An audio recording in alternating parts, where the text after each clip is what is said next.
Okay, we're live. Great. All right. Want to welcome everyone to, or welcome back everyone to our September meeting. So we're back in the district office, which might look familiar to many of us. All right, let's get started with the opening procedures. And it's going to be Pledge of Allegiance. Feel free to stand and join us. Raise your ears high.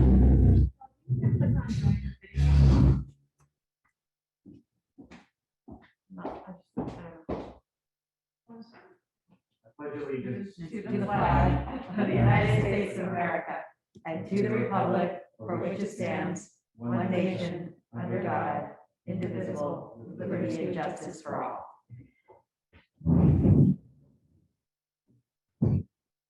I can't see, All I right. can't see our public. There's something off with this. That computer audio is not. Okay, I'll say those are high fives. Oh, I know, that is a high five. Okay, so I guess they didn't hear us from, so let's go back to the norms where we were before.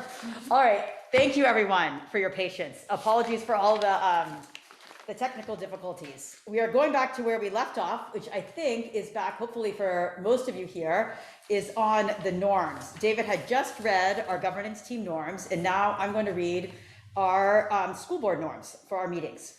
The Kempfield School Board highly values community engagement and welcomes participation during our board meetings.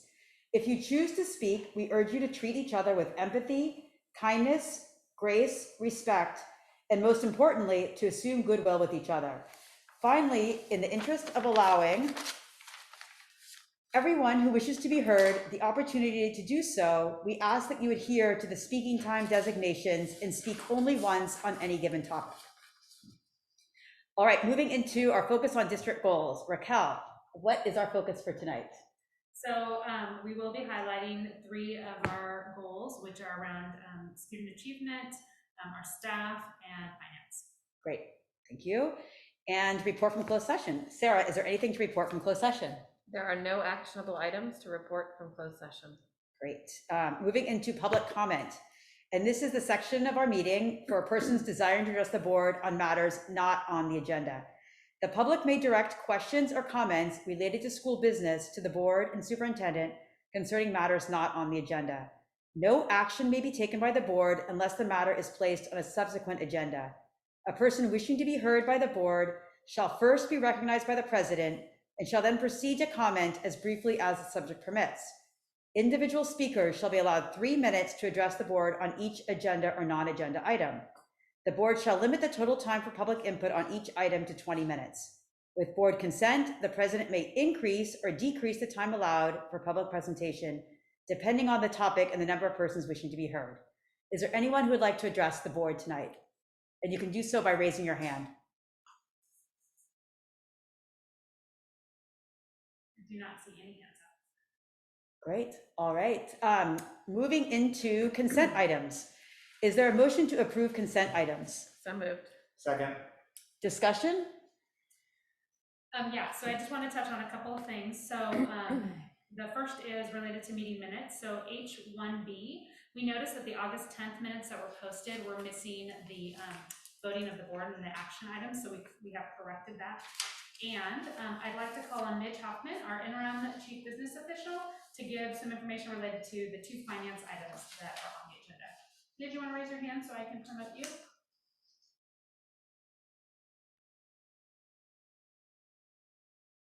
Okay, welcome, Midge.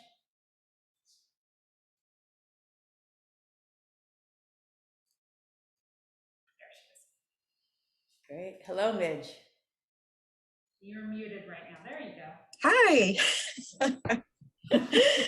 It's always a miracle when technology works, right? Oh my God. Let's see. On the finance item, let's see. Oh, are we talking about H3, Raquel?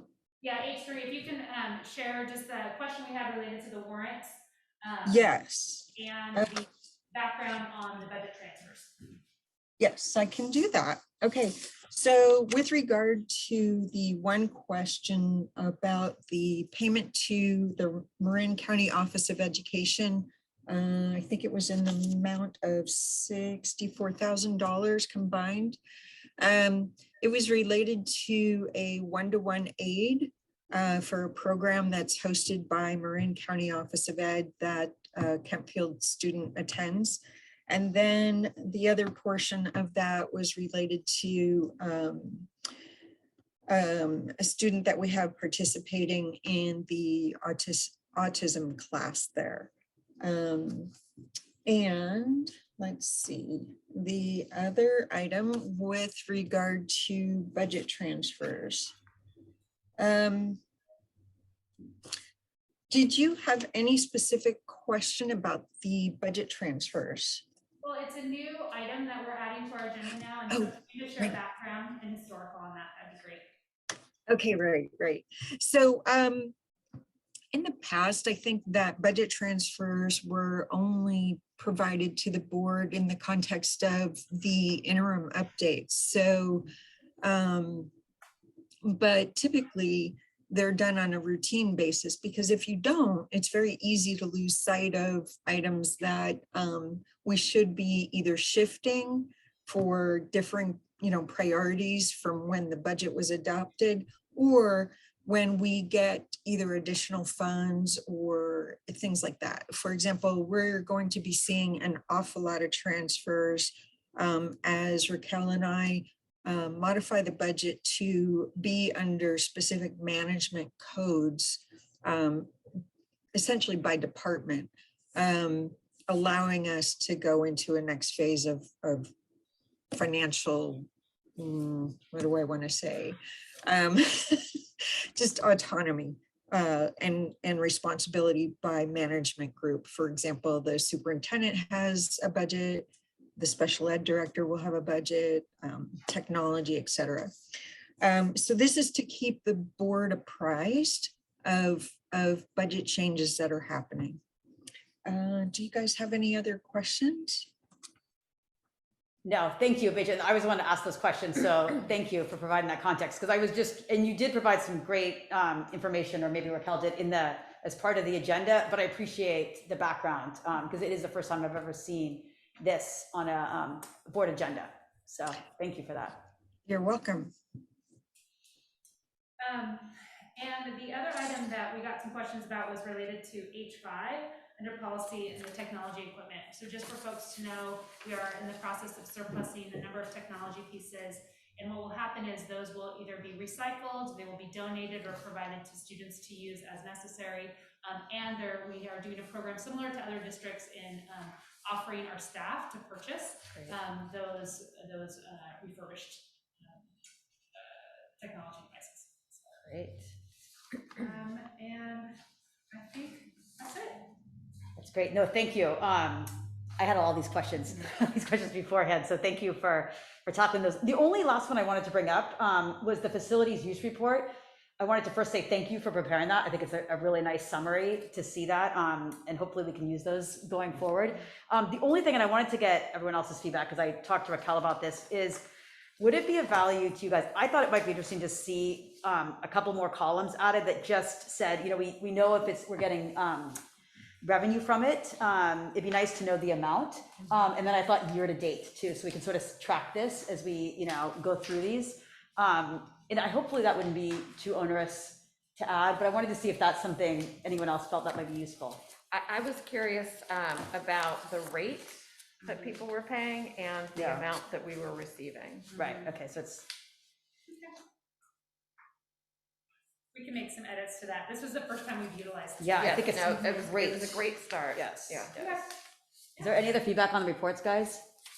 I think it's more useful than getting the pack of, All the reviews together. applications. Yes, Yeah, for yeah, sure. exactly. Very helpful. Yeah. So thank you for doing that. Great. All right, so are there any other questions or items that people want to bring up? Okay, so with that said, all those in favor of the consent items? Aye. Oppose? Motion carries. All right, we're moving into recognition of new and newly tenured staff. Wonderful. So I'm going to share my screen because I have some names here. And so I was looking at, I think I'm going to start with our tenured staff. So I do believe that Kelly Steers is here. So I'm going to start with Kelly. Kelly, first off, thank you for joining tonight, and just want to acknowledge her giving her official tenure. It's actually retroactive. She got it for the August 2020, start of the August 2020 school year. And Kelly first joined the Kentfield School District in September of 2018 as a paraprofessional. I'm sorry, in February of 2018 as a paraprofessional, and then was hired on as a classroom teacher that next fall in September of 2018.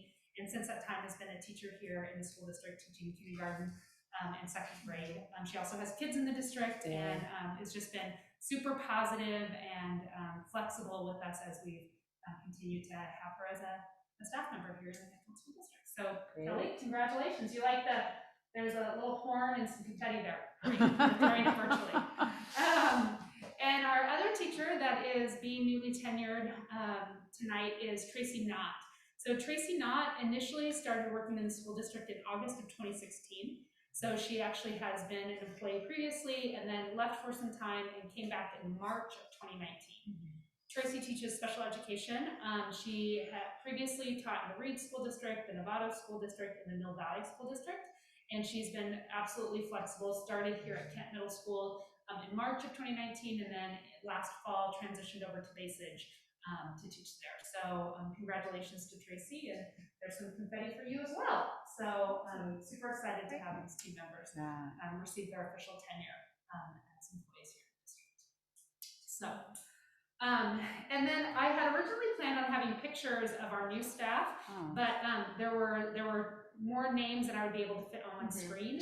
And so what I'll do in the Thursday updates is I will have some information about these folks, as well as pictures. And our principals also had previously at the start of the school year shared information. But new staff that started the school year with us: Maggie Harris, 7th grade science, longtime educator, worked in the Miller Creek School District, was a math teacher, was our long-term substitute last year in 4th grade, had done other long-term substitute positions within the district, and has just joined the team here at Kent and has been spectacular. Elizabeth Rubenstein, she's our new middle school art teacher, so she joined this fall as well. Had previously worked in schools through community-based organizations, and has just been a great addition to our team here at Kent. Claudia Indelicato, she's our new middle school Spanish teacher, and she's also teaching a section of English language development and ELD class. Some may be very familiar with Claudia. She is a teacher through the Viva Español program, and so we're working with her on her credential, and she's just been absolutely fabulous. Rose Rubidian, our Spanish teacher here, has also been mentoring and supporting Claudia, so she's been great.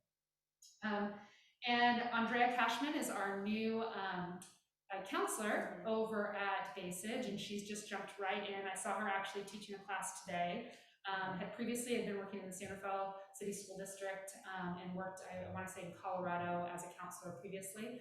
And so she's just been spectacular and just hitting the ground running.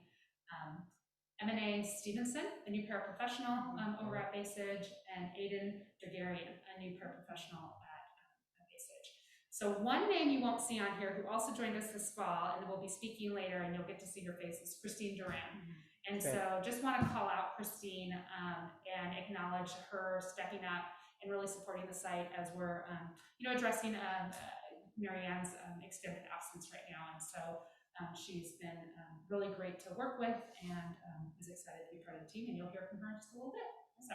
Great. All right. Well, very warm congratulations to Kelly and to Tracy. And I know that I'm speaking on behalf of everyone, and a warm welcome also to all the new staff. One thing I do want to point out is that in our personnel action report, there are additional staff that we're bringing on board after the start of the school year. And in one of our goals that we've talked about is the importance of supporting staff and onboarding staff. And so during the course of the year, recognizing that people join our team throughout the school year and not just at the beginning, is I will be implementing these quarterly new staff orientations. So as new staff come on board, we'll still have that chance to welcome them and onboard them as we did with all these folks at the very, very start of August. Great. So, okay. Stop there and see if there's any questions or anything. All right. Any questions from the board? I think we can keep moving. All right, let's move into the school district reports. It's going to be first from KTA and KESPA. Who wouldn't mind raising your hand? We'll welcome KTA first. Yeah, there's Warren, who's raised his hand, and just promoted him. And then Gretchen, if you want to raise your hand, you're going to be representing. She did. Oh, great. Welcome, Warren. Hey, guys, I think I joined as a panelist. Maybe I should have just joined as an attendee. All right. Clumsy thumbs. Yeah, Good no evening worries. to you all. Nice to see you, members of our school board, and to you, Raquel, superintendent. It's nice to see you all back in the district office where you belong. So that's great. First and foremost, I want to reiterate what's been expressed by many already, and that's our best wishes to Marianne Spitzer for a quick recovery. The staff at Basich appreciates all that you, Raquel and Christine, along with our veteran office staff, that you've done to step up in leading and managing the students, the staff, the campus during Marianne's absence. And a special appreciation goes to Katie Ward as well for being available at this time. Katie's experience, her knowledge of the staff, campus dynamics make her presence a gift. She can help provide consistency, stability, and predictability to a school that's not been without its challenges early in the school year. On a different topic, I want to express that it's also been my impression, as well as that of many others, that we have a Kentfield staff that is really engaged and energized by our discussions and reflections around social justice and inclusion. Lori and Marcus were brilliant in helping us all recalibrate our own thinking and direction as we seek to reevaluate our practices, systems, and resources. Our eyes are on making sure we're all doing what we can to support and promote all of our students. It heartens us too that you, our school board, will also be engaging with Lori and Marcus. This year, our ELA, math, and intervention teachers, among our many, will be presenting to our principals, to you, Raquel, to you, our school board, many ideas on how we can change and improve the practices at our campuses so that they don't cater only to the advantage, nor that they would deprive students reasonable access to all we can offer socially, emotionally, and academically. Thank you. Great. All right. Thank you, Warren. Thank you. TA is the toughest act to follow. Well, welcome, Gretchen. Thank you. The classified staff also wants to send our best to Marianne. We're so fortunate to be part of the strong, well-equipped team. And even though she's not with us right now physically, she's still our leader, and we still look up to her. We are so fortunate also to have Katie Ward step in. She's kind of our comfort food. We know her really well. She's it was an easy, smooth transition, and she's a welcome presence on campus, and just dove right in, and it was seamless. So there are no toes being stepped on. She's just part of the team, and it's fantastic. Because of that, we are still really able to be flexible and dynamic as we try different strategies to adopt to all our ever-changing strategies. We're trying some new things with lunch and yard duty supervision, and it's really interesting to just try some new things and have the paraprofessionals just be ready to try something at a moment's notice. Talking with the custodial staff, they are amazing. They've had to move furniture in and out, clean things in a different way, and just really take on a lot of tasks that they didn't have to last year. And it's fantastic because many of them work at both campuses, and they're seen on both campuses. They're recognized by our students, and they're really, really respected. And they are part of our entire Basich community who get to see all of our students from kindergarten all the way through 8th grade. And it's really nice to hear their feedback and hear how they're engaging when they see our young students. And like Warren, to switch gears from that, the classified staff wants to express particular appreciation to all of our administrators for being included in the professional development seminars with Dr. Law and Marcus. In the past, we weren't even really encouraged to participate in professional development like this. And it really helps us feel like a full part of everything that happens in Kentfield.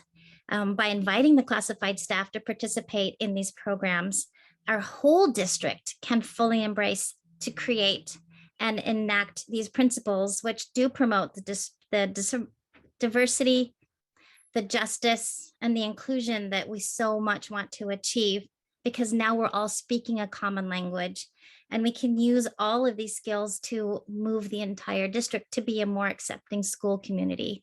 So again, thank you to the administrators for really realizing that we play a critical role in how we are promoting our social justice. So thank you again, and we look forward to working with our teachers and our administrators in the future with Dr. Law and Marcus. Thank you. Great. Thank you, Gretchen. Thanks to you both for the updates. Any questions from board members? All right. Okay, so then if we want to move on to our next. Yeah. KSPTA and KIC, if you want to raise your hands, I think Kira, I see your hand up. Okay, And sorry. Deb. Who wants to speak first? Okay, I will call, let's go, Deb, why don't you start? Welcome. Can you hear me? Sorry, Yes. because I'm mute. Yes.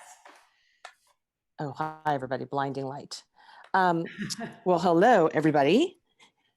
Let's see. So things, as you know, have been busy, but we do want to also say and acknowledge that we also feel a lot of empathy and sending out our strongest and best thoughts to Marianne. It's just such an amazing community that we can have someone like Katie come back in and everyone kind of rally together. So we're wishing her all the best for a speedy recovery. And, you know, it's been off to the races since we last met and spoke.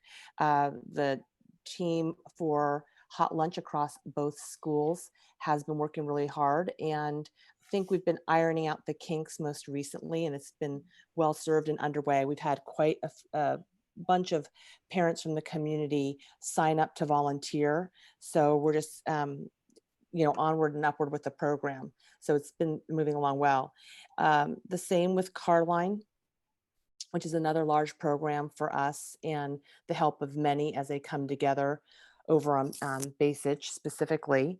Lisa Lelaine and Lisa Glebe, but we're both training, bringing together the consortium of different coordinators and helping to train up on a variety of the volunteer fronts. And Catherine has been working on the Kent side as well. So there's been this outpouring of just really great enthusiasm for so many different opportunities to volunteer, some of which we're just waiting in the wings to see how the guidelines progress and which events and opportunities will be able to be opened up. But we are all passionately looking forward to the book fair come this fall in whatever iteration that may be, whether that's more online or more in person. And we're still working out some of the details around that. And the other program that also was launched just this past week was the Jamba Juice program. So we know there's a lot of happy faces around both schools as they consume their pureed fruit. Making that sound good there. And if you, for those listening, if you haven't had an opportunity to sign up for the PTA membership or are still looking for a way to volunteer, please don't hesitate to reach out, and you can really connect on any of the sites, you know, bringing us all together, from the Kentville School District site to the KIC site to the PTA site. They're all placed there, or feel free to reach out to myself or any one of the various members on the KSPTA team. We're still having people continuing to sign up and continuing to ask more questions about how they can be involved. And there's still lots of different ways that can be done. So that's it for now. Great. Thanks, Deb. Sure. Kira, welcome. Hi, everyone. Thank you. Also want to extend our speedy recovery wishes to Marianne Spitzer. And we'll start with a quick mini finance report, which is we are at a net number of $204,121. That combines family giving and the business campaign so far. It's a really positive sign at the beginning of the year here, and we haven't even launched our formal family giving campaign. That launches next month, but I'm feeling really positive about what's to come. Family Fun Day, September 26th. Very excited about that day. Right now, it looks like it's a go. Of course, we have to make sure everything feels right at the time that we're following county guidelines. We're putting all sorts of precautions in place. Everyone is to be masked, volunteers and parents and students. We're also requesting that the Kent students who do volunteer are vaccinated, which I know kind of puts a kink in for the 5th and 6th graders, but unfortunately, we just want to be able to hold the event. And unfortunately, that's the reality. And we have renamed the cakewalk is now called the Community Cake Spin. So we hope that wonderful cake bakers out there will submit their cakes. It's one of my most favorite parts of the whole day. Business campaign is slowly wrapping up, but it's done quite well this year. And we'll look forward to the app for all of our parents and the directory. Couple new features on our website with regard to the businesses that support us, which is kind of easier drop-down menu to find those businesses and link right to them. And please support those businesses. We're really grateful. We're still, of course, doing the Dine and Donate program. Look for some new providers, new vendors in the coming months. But right now we still do Left Bank every week. They are super supportive of KIC. We're so appreciative. Our family is doing Left Bank tonight. I'm waiting for that delivery from Dirk. Very happy not to be cooking.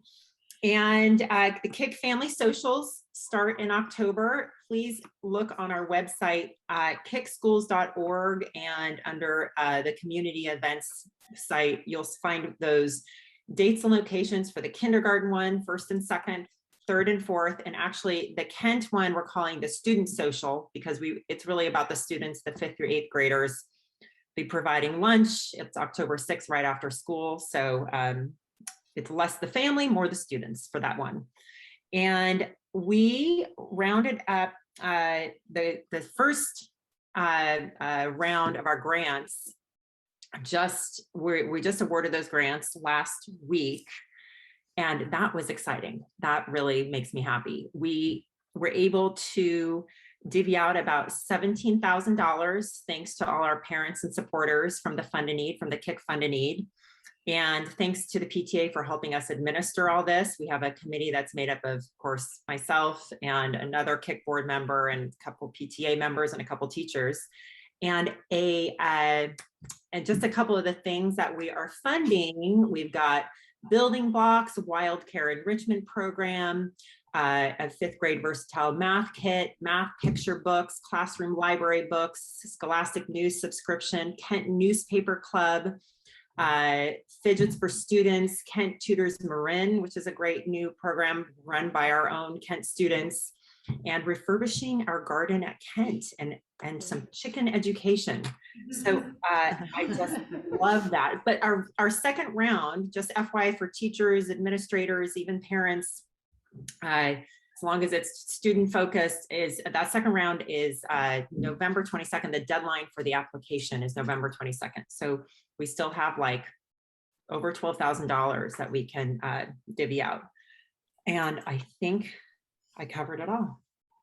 Great. All right, any questions, comments from the board? Go ahead, David. I'll just say to Kira and Deb, thank you so much for your hard work and harnessing all this enthusiasm that everyone has coming back to school. It's really you guys are both pillars of our community, and we certainly appreciate it. Thank you very much.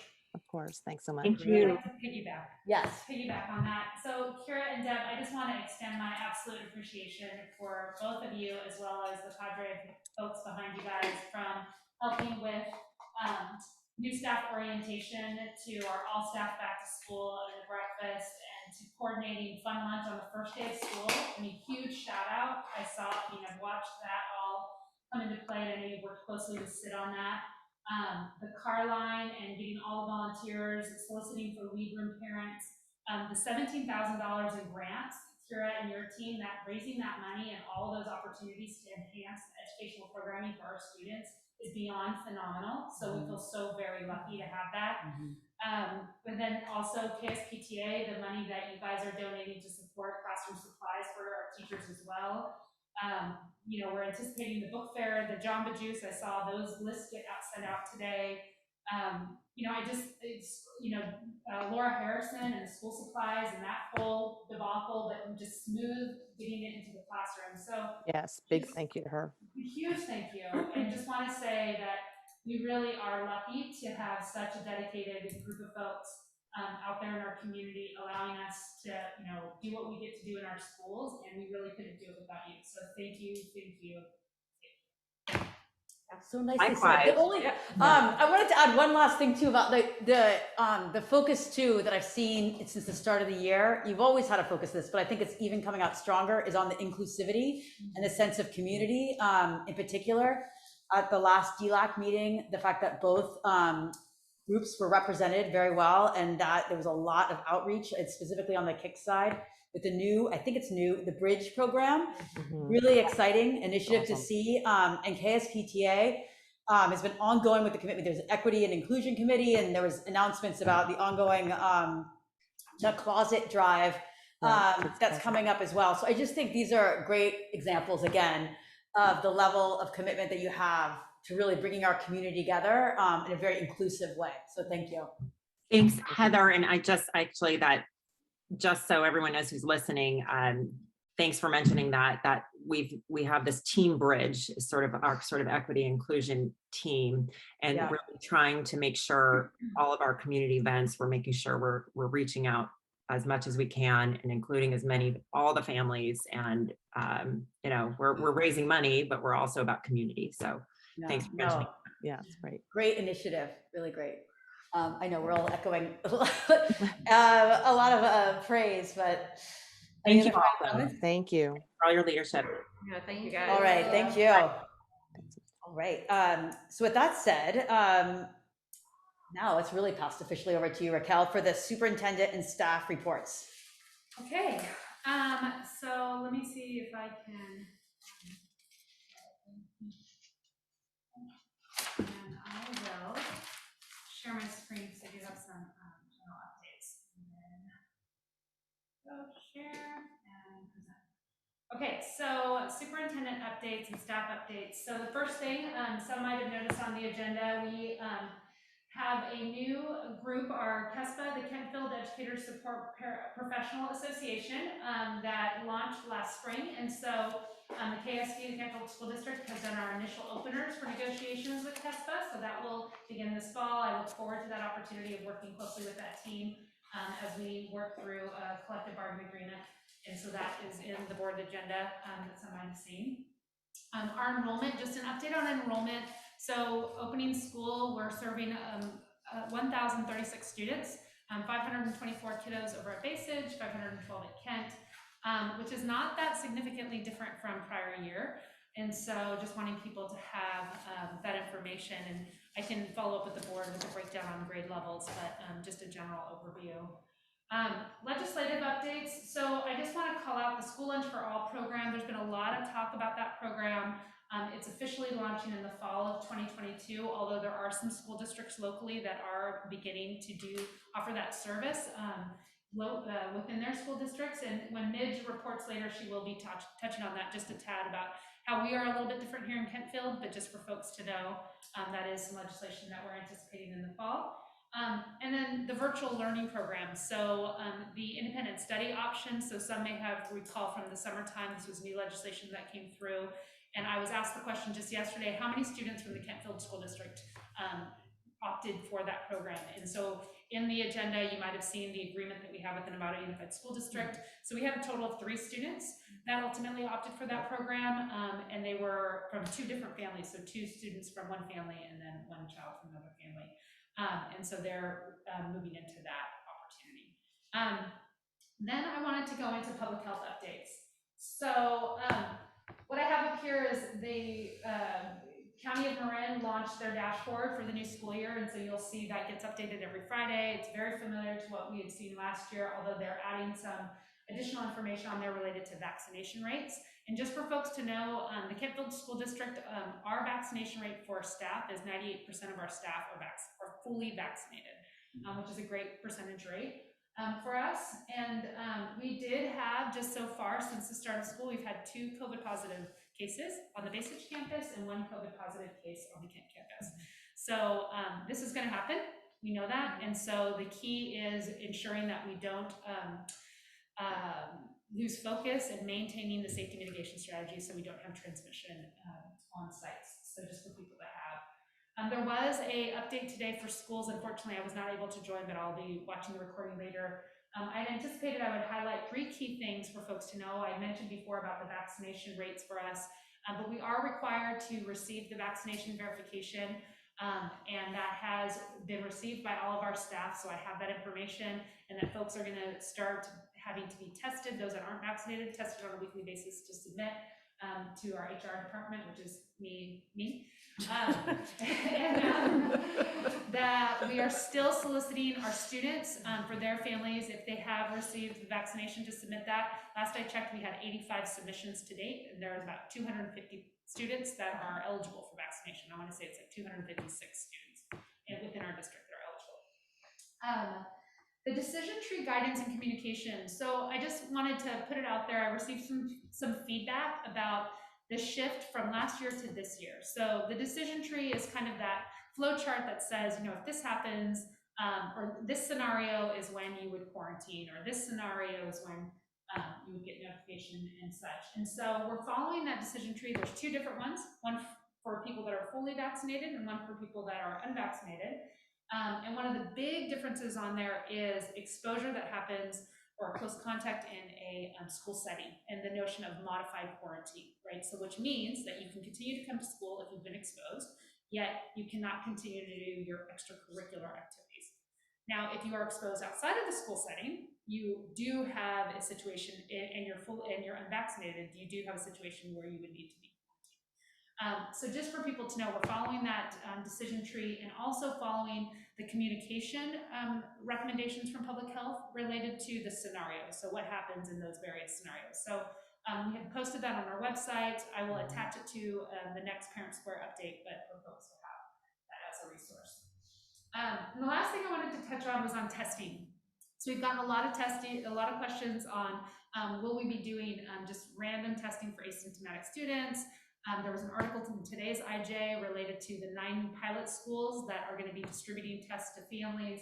And so for folks to know that this summer we did sign up to receive tests from the California Department of Public Health and get trained and be able to offer a program for testing for symptomatic students and or staff.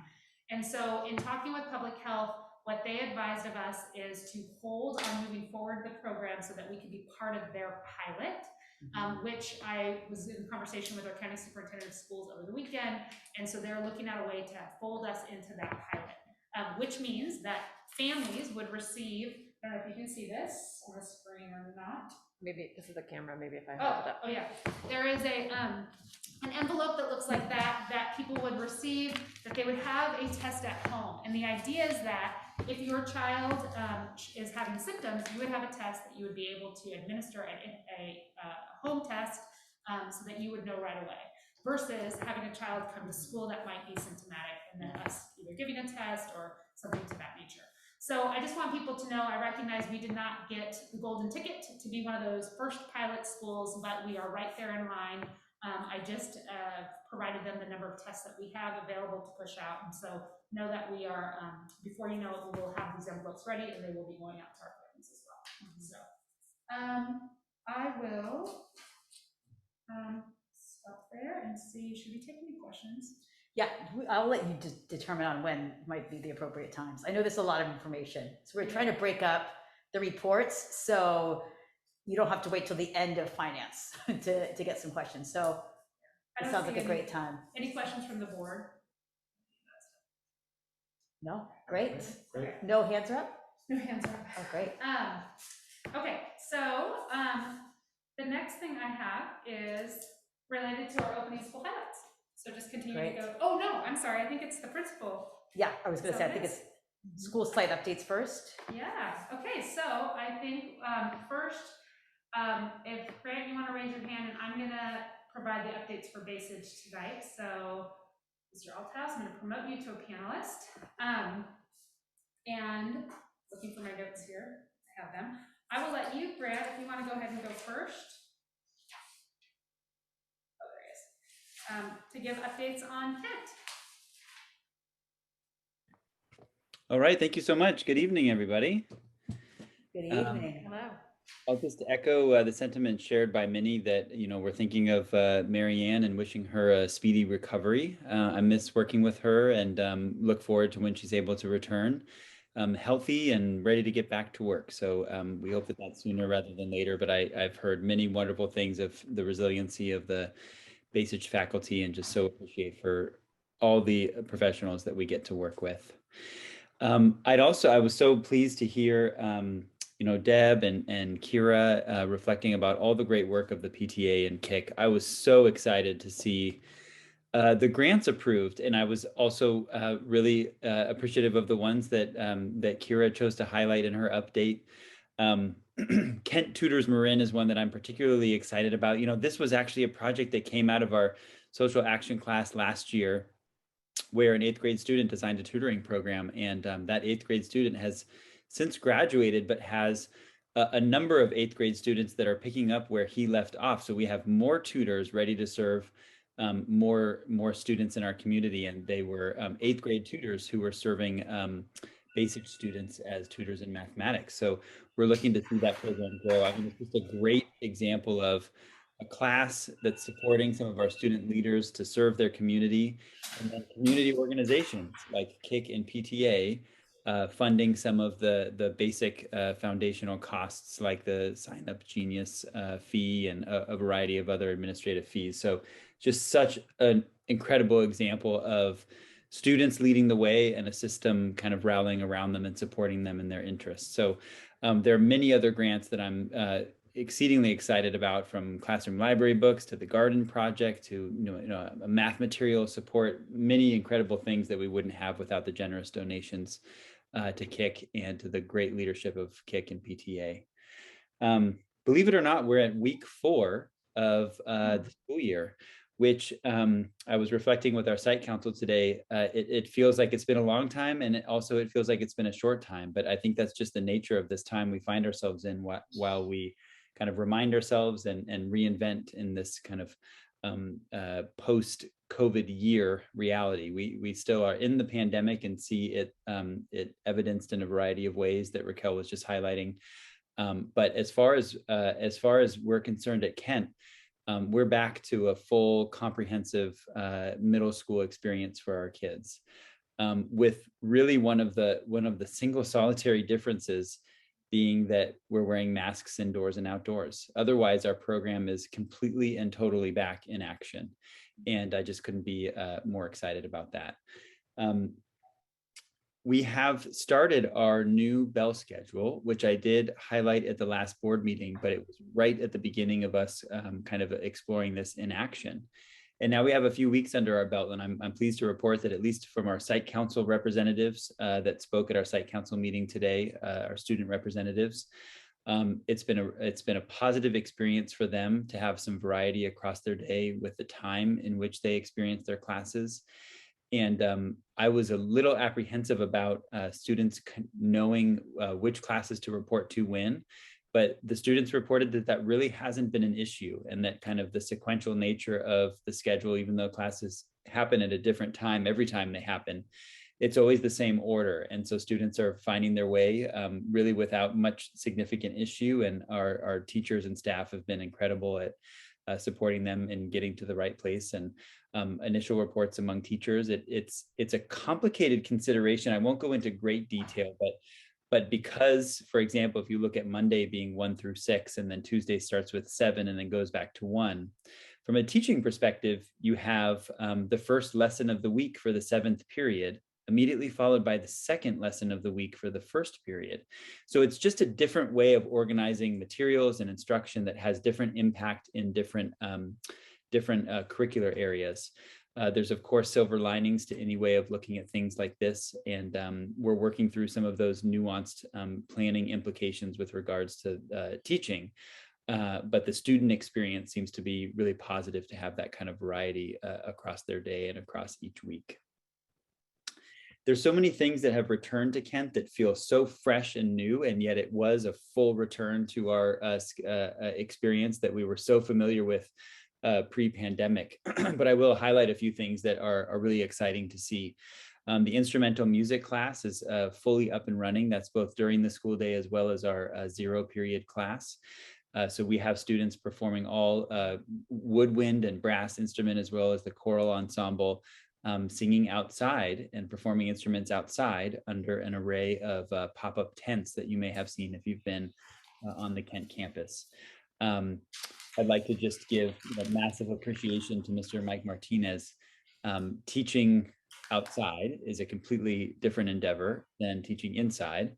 And while he still teaches the string students inside, he's constantly moving in and out with instruments and equipment and students and sheet music and stands and just all of the things. And yet today I was in a social studies classroom working with some students, and I could hear the 6th grade band playing on the field. And we and these are the kinds of things that it's just we roll with, and the students get the experience. And as far as learning, their instrumentation, they're right back at it where they were pre-pandemic, learning with an exceptional music educator. It's just in a different environment. So also really like to appreciate our custodial crew. These are the kinds of things that have added on to what was already a very complicated job for our custodial staff, setting up tents and weighing them down with cinder blocks and putting up the walls and, blocking the sun and all of those things on top of the full, disinfecting and cleaning of the facility. So it just doesn't go unnoticed how people like our teachers are really rising to the occasion and teaching in different ways. And our custodial crew is doing a lot of extra work to support them in doing so. Also so thankful for a real student perspective day to day. We've relaunched our club experience at lunch, which has many benefits across the school. One is, students get to explore areas of interest. Our chess club started today, and there's a lot of kids running over to room 1, super excited about that. We've got a newspaper club with, articles ready to fly off the shelf. We've got a new Kids on the Block club that has been very well attended over the first weeks of school. That's just such an important opportunity for middle school aged kids to have somewhere to land, to find kids of common interests with a staff member that's supporting them. And I would like to really appreciate Wendy Holmes, who's helped to organize and get our clubs off the ground. We've got some really unique ones. We have a cooking club, which is we're just at work baking that one up, kind of getting that one ready to go. We've got all sorts of really exciting things on the horizon and currently happening with regard to the student activities and experience. Our student leadership board, which is our new version of student council, is coming together for their first meeting on Friday. So you can see it's just that dynamic, comprehensive middle school experience that's really blossoming at our school right now. I highlighted in the article in the newsletter this week that after school athletics is also in full force with cross country, 5th through 8th graders participating there. And we have 7th and 8th grade volleyball teams. We have 6th through 8th grade flag football. We actually take on Hall Middle School, our first competitive game since pre-pandemic times. That's on Monday at 4 o'clock at our very own Kent Middle School football field there in the back, if anybody would like to come and cheer on our Falcons. So much happening, so much good happening. And I'd like to take a step back to say I had the opportunity a few times last week to walk through as many classrooms I could in some free time that I had throughout the day. And I was just floored with the teaching and student engagement that I witnessed within. I mean, just the most creative and innovative and progressive and student-centered techniques. And this was just the rooms that I happened to stop in when I was walking around campus. It's an exceptional school that I am so incredibly proud to run, and I'm so thankful that our students get to experience.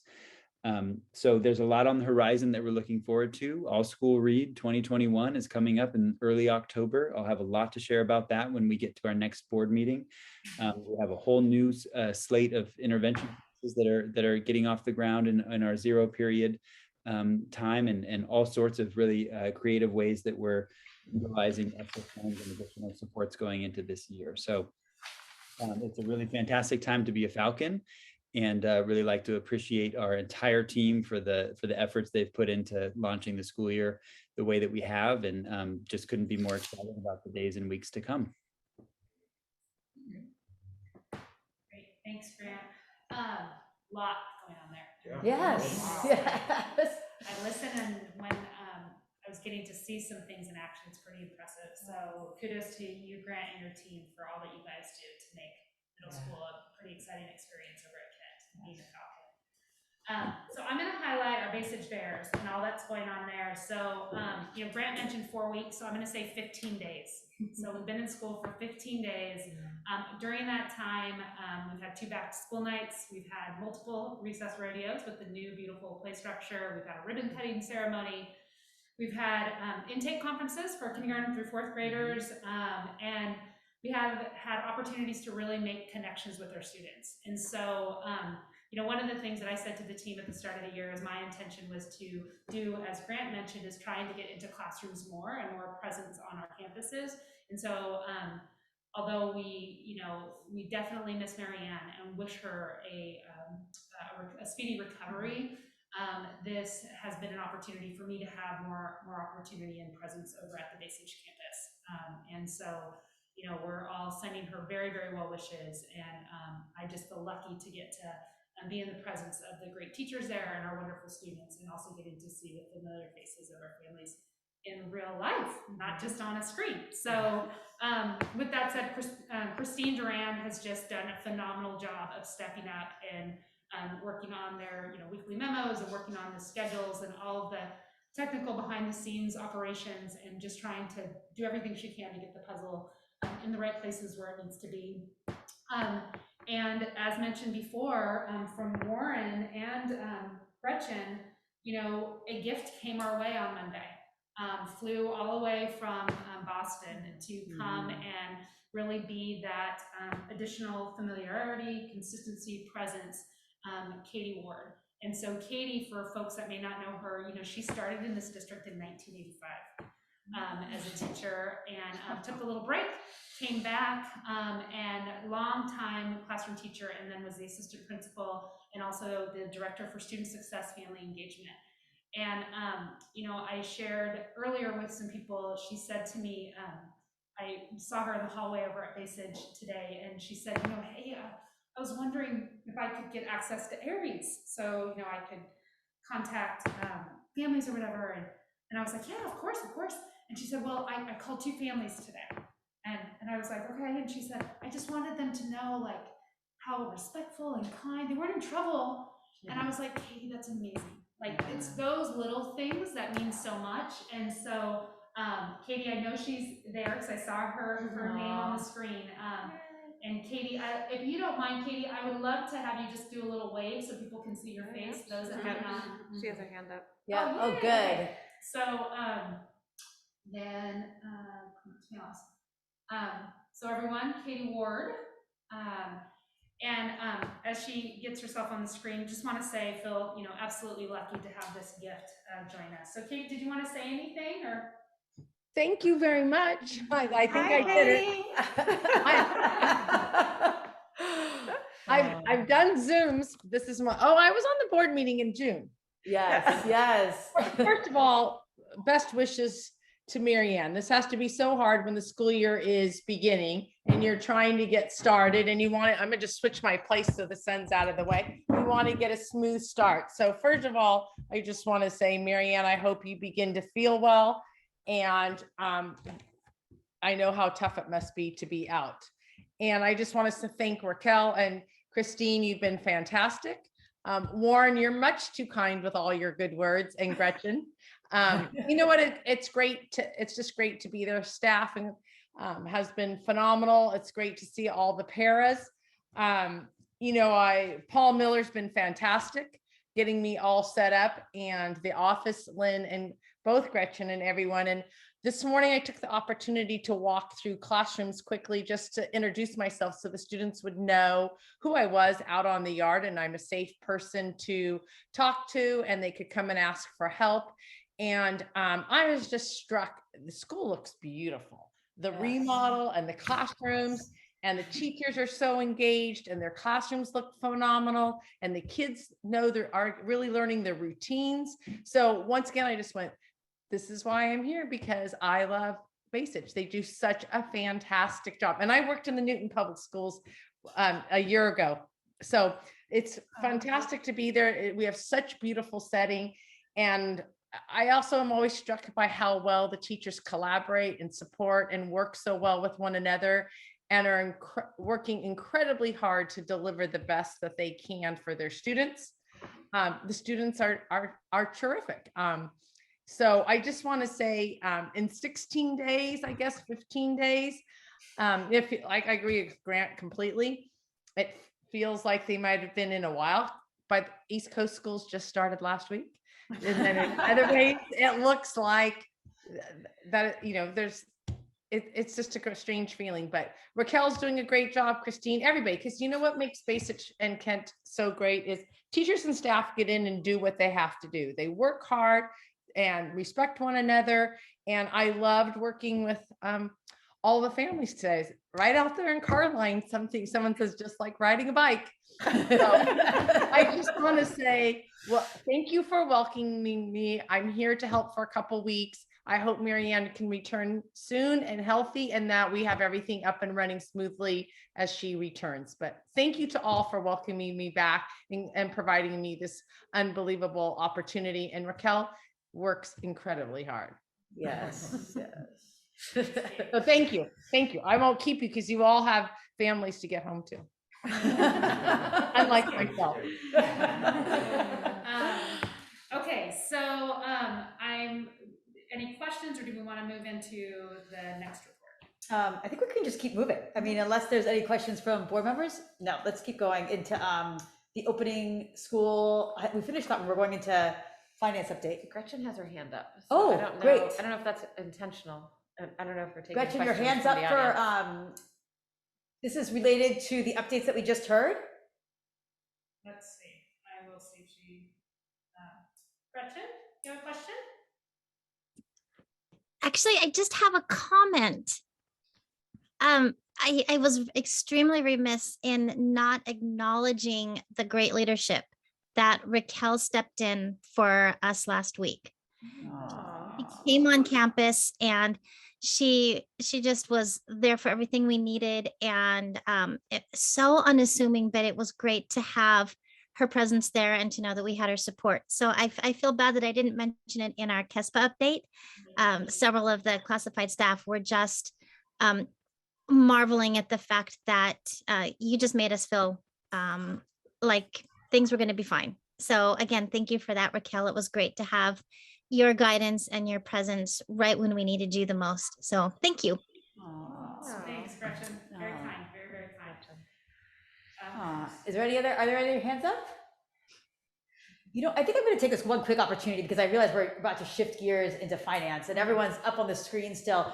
And we just wanted to, you know, I think there's probably a lot of us that feel this way, but the first few weeks of school have been phenomenal. And I think, you know, I just want to say, just from a community standpoint, from a board member standpoint, such pride in our schools and our staff and our teachers and our administrators who have really rallied to make this school year just feel like the start is just all like just full force ahead. I mean, I saw that, you know, from all of the back to school nights, particularly the ones at Basich and Kent, the Kent one in particular. I feel like just seeing parents face to face after not seeing them for so long, the energy was so high among families that just really hadn't seen each other. So what you're doing is amazing. And one other remarkable thing I just want to bring up from the back to school nights, I found it refreshing. I think for after the last year and a half that we've had, there wasn't much talk about kind of COVID, you know, and pandemic and kind of doom and gloom. It really just felt like we're talking about school and what's important about students and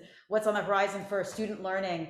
And that just felt great. So thank you. And I'd also be remiss not to mention that, you know, on behalf of our board, just a speedy recovery wishes to Marianne. I think she should feel if hopefully she's able to tune into this meeting later, but just know that I think a lot of people are certainly rallying for her right now and are stepping up to the plate, including Raquel, and all the staff at Basich who immediately jumped in and did what was necessary. And the warmest welcome to Katie Ward. So I think nothing but good to say. And we think that, we're so grateful that you jumped on a plane from Boston to come out and be with us. So thank you again for that. And I don't know if anyone else wanted to say anything else before we shift gears to finance, but yes, I know I'm echoing so many of the sentiments from all of us. So thank you. Yes, thank you all. Yes, go ahead. So we do have some opening school highlights that Christine will speak a little bit and Grant will speak a little bit more. Oh shoot, I forgot about that. We do have that. Sorry, we have one more. That's Okay. That's okay. So just some, and you heard Warren mention this, and Brenton also mentioned that we felt like it was really important that we highlighted how we started the year as professionals. Yeah. We did this really great professional and personal learning with Dr. Lori Watson and Marcus Moore. And these are two facilitators that run their independent companies related to supporting anti-bias work and social justice curriculum and culturally responsive teaching in the classroom. And so they came out and they'll continue to work with us during the course of this year. We actually have Dr. Watson coming back in person at the end of this month. We have both of them coming together on November 1st. They're scheduled to be here. And they're working with our administrative team as well, giving us some coaching and support. And so we had a really great moving all-day opportunity with them on, I want to say it was the 18th. And I want to say they kept it very simple, but also set us forward on a path as a team. And it was really this path around service for students and what are we doing as the adults to best support our children. And so this next slide here, I'm just touching on what I mentioned at the August 10th meeting related to our core beliefs. And we identified these 3 core beliefs around embracing our diversity, being sure that we're inspiring to our learners, but also inspiring to each other as colleagues, and making the connections. And we heard from our community partners with KIC and KSPTA and all of our staff and how we're working together and really connecting as adults, but even more so how we're connecting with our students so that they feel a true sense of ownership and belonging to our school sites.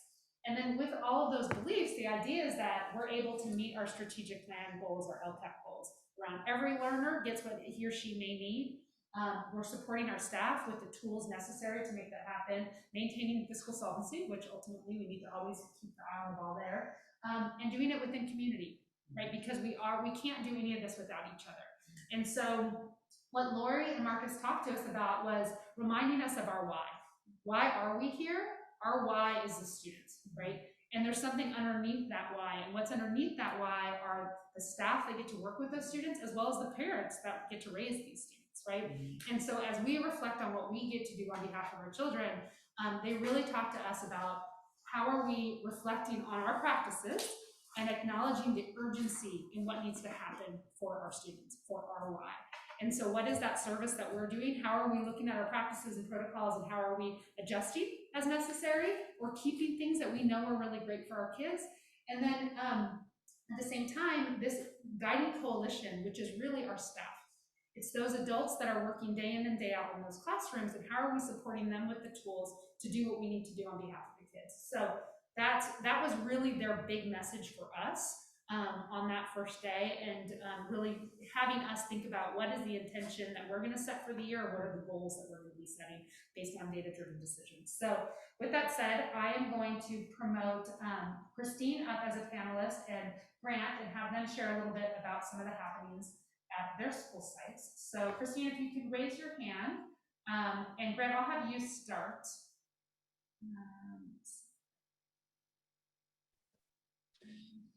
Sure, I really appreciated, you mind if I just go ahead and get started, Raquel, while you're identifying? Okay. It struck me that that Warren chose to emphasize, the positive experience from school staff with the August 18th day with Dr. Watson and Dr. Moore. And Gretchen mentioned it as well, because we did have a district-wide experience, which is a really powerful experience together in learning and goal setting and just envisioning what can be for our students. one of the things I learned a ton from watching both Lori and Marcus facilitate the day. And one of the things that really struck me was the way in which they set urgency around issues of equity in public school in general, in particular within our systems. And it was such a simple approach to setting that sense of urgency and in selecting very relevant, but very simple and digestible data about the issues of opportunity and access for historically disenfranchised and underserved students in our communities. And as this board and pretty much everybody on this call is well aware, we've spent quite a bit of time and focus understanding how that appears within our own schools. And when Marianne and I had the opportunity to share the MAP growth data with the school board last year, which was our summative academic assessment, as you likely recall, there were many things to celebrate, many strong academic performances among large proportions of our schools. And yet there were also some pervasive gaps that are very difficult to see, in black and white. And so one of the things that we've done at Kent is continued that conversation that we started with Marcus and Lori by setting our own urgency around some of those data points with regard to the way in which some of our underserved students are underserved academically with regards to the way that they're performing on these standardized measures, as well as other evidence that we have from tools like Youth Truth that do capture, a differing sense of belonging and sense of identity within our school systems for kids of different demographic backgrounds. So it's really simple to look at this information and understand that it paints a very compelling story of urgency, that there are students in our system right now that need our personal and professional best. And so we've started the process of working within our departments to build off some of the goal setting that was happening with Lori and Marcus on August 18th, to make it more specific and relevant to the different department areas. And one of the things that was so compelling about the work that we did with Lori and Marcus is that they really emphasized this notion that professional growth and professional development is personal growth and personal development, to really make this work about our own biases, our own kind of practices and strategies that we've employed over time, and just a willingness to look within and to adjust and to work together to find a path forward to better serve our students. So I'm really excited that the energy around campus related to this work is, like Warren and Gretchen had both said, is just a top-notch commitment to making the kind of adjustments that are going to create a sense of equity and equal opportunity for students at our schools. So we're still very beginning in the process. This is clearly a lengthy process of growth and change.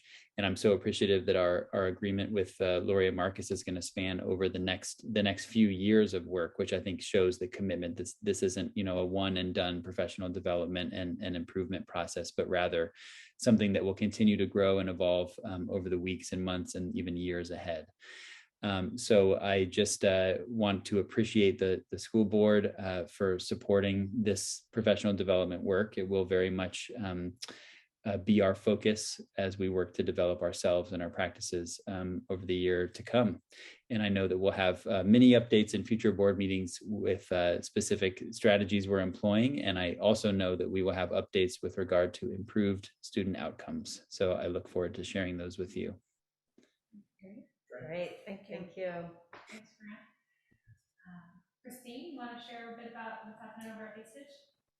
Yeah, so I just wanted to open with, I've shared this in some of my communications with staff in the community, but I really want to open with how appreciative I am of how supportive everyone's been as I've learned the ropes here at Bay Sitch, and really reiterate the fact that the team here works so incredibly hard for our students. And I just could not be prouder of all the work that we've done during these 15 days. I had not been counting, so the number was a little shocking to me. So a little bit about just some of the amazing work happening here on campus in support of our students. So before we even had students on campus, our very first staff meeting, even before we met with Lori and Marcus, was beginning to work as a staff on key learning principles and our core values. And this is work that we're really going to be continuing throughout the year as a staff as we work to ensure that our students' needs are being met. As is typical in the beginning of the school year, we've really been focused on social emotional learning for our students, especially after a year of kind of wonky schooling with COVID. We really wanted to make sure that our students are coming back to campus. Things are starting to feel a little more normal, and we're really putting those systems in place to support all of the students. That includes teachers having morning meetings in their classrooms, allowing opportunities for student check-ins, doing icebreaker games that allow students to get to know each other.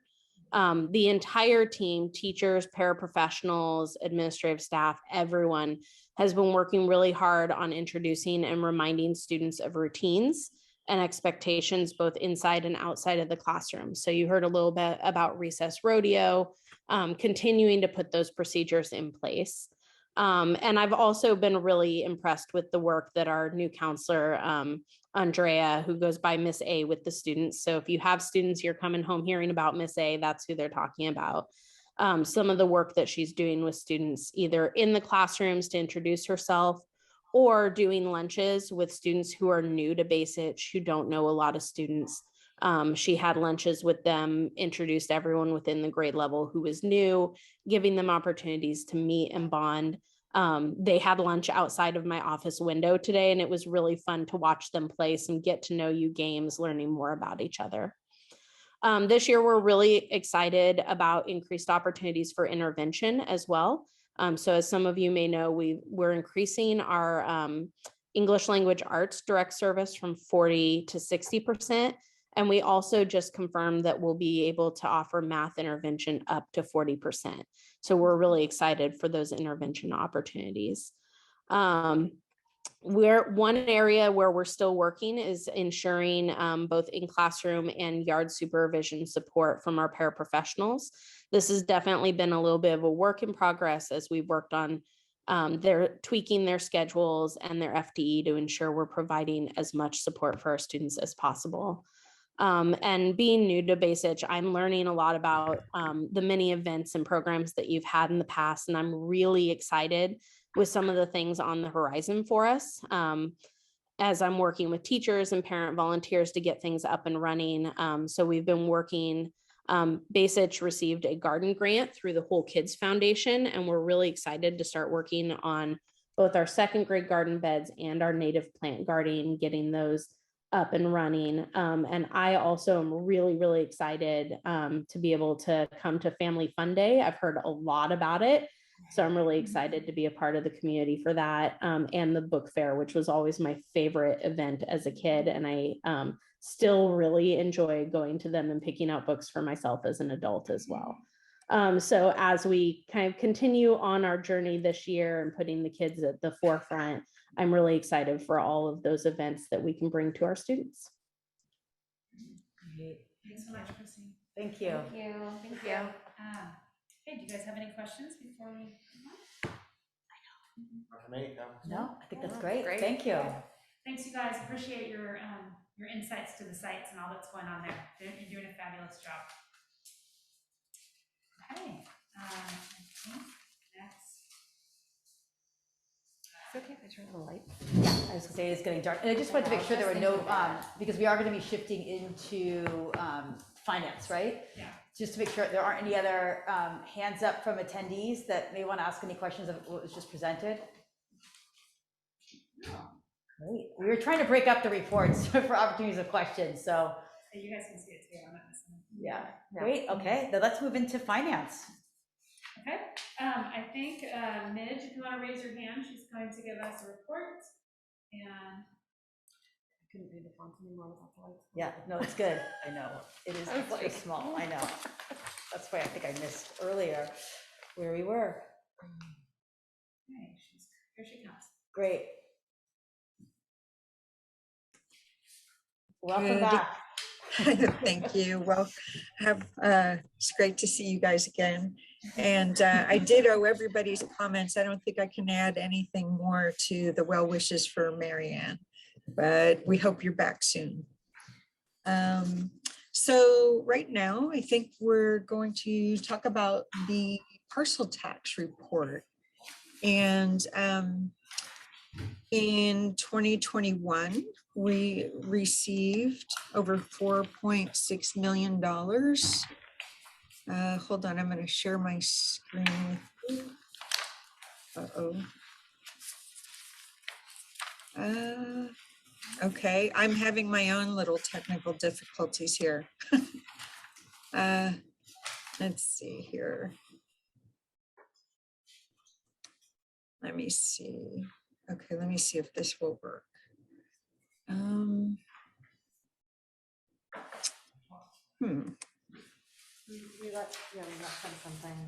Yeah. Okay, here we go. Yes. Yeah, it's Here we pretty go. far back in the packet. Yeah. Okay, so I'm sharing on the screen. Can you see the screen, the parcel Yeah. tax Yeah. expenditures? Right. So this is a summary of all the expenditures that were made using the parcel tax funds. And the majority of it went to supporting certificated staff, and over $3.1 million. Library, again, this is all staff, by the way. Library staff support, technology support, computer education. I think that's a class offered over at Kent Middle School. Spanish classes, art, drama, music, and woodshop. So not much else to add other than this is an incredible amount of support from the community that Kentfield enjoys and is able to show with their great expansive classes that typically aren't able to be offered in the other school districts. So it's an amazing community, and yeah, that's all I can say is wow. It's pretty impressive. So I don't know if anyone has any questions about the parcel tax report at this time. We do have one question from the public. Okay. Susan? Hi, Midge. I'm the librarian at Basage Elementary School, and I see that there's the second line item is library. You said something about staff, 304, 699. Is that our salaries or is that help or? No, that's all salaries and benefits for our regular staff. Okay. Mhm. Thank you. You're welcome. There's another hand that, I don't see the name, but there's initial T.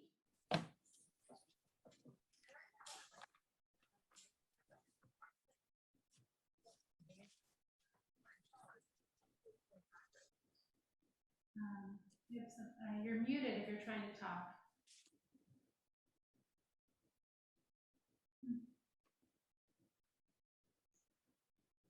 I'm not asking a question. So. Oh, I mean, the person T, are you sure that you have your hand up? Did you want to speak? Maybe it's a mistake.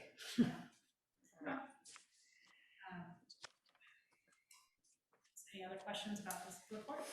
All right, no, I think the only thing that might be worth mentioning, Midge, is, and I'm so happy to have this in the agendas now with reports that just for people on the call that may not be aware, that this was approved in March 2018 and took effect in July 1st of that year, and it expires in 2028. So just, it's a 10-year. Yes. Yes. Susan just raised her hand again, so let me call her. Okay, great. Susan? Oh, I got confused with my raising and lowering of my hand. I don't have any. I haven't been on Zoom in a while. And that's a good thing. I know, exactly. Agreed, All right. that's a good thing. Yeah. It's, I'm looking for my, I feel like I'm in a sea of paper here right now, but yeah, this is a substantial amount of funding that supports the district. So it's extremely generous and, yeah, so anyway, that's it for the parcel tax report. So I guess according to our agenda, we should be taking a board break. Is it 7? Or is there more? She Yeah, had more stuff. I think She she, has more. Oh, you have more, or are we waiting to hear it when we get to the action agenda? You have more to report now? No, not No, at this Yeah, I time. think it's This is, later, yes. yeah, this is an information only item, so, Yeah. yeah, and I do see there's a board break in here. And actually, you guys are ahead of schedule. Okay, I know, it's a good thing. So why don't I we take a know. 5-minute break? It's, what time is it now? 6:40. We'll come back at 6:45 and we'll continue with the action agenda. All right, thanks, everyone. Thank you. I didn't go in between the two. No, I know, Close it, I open know. it up.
sit there anyway, and you couldn't see everyone. This is much nicer.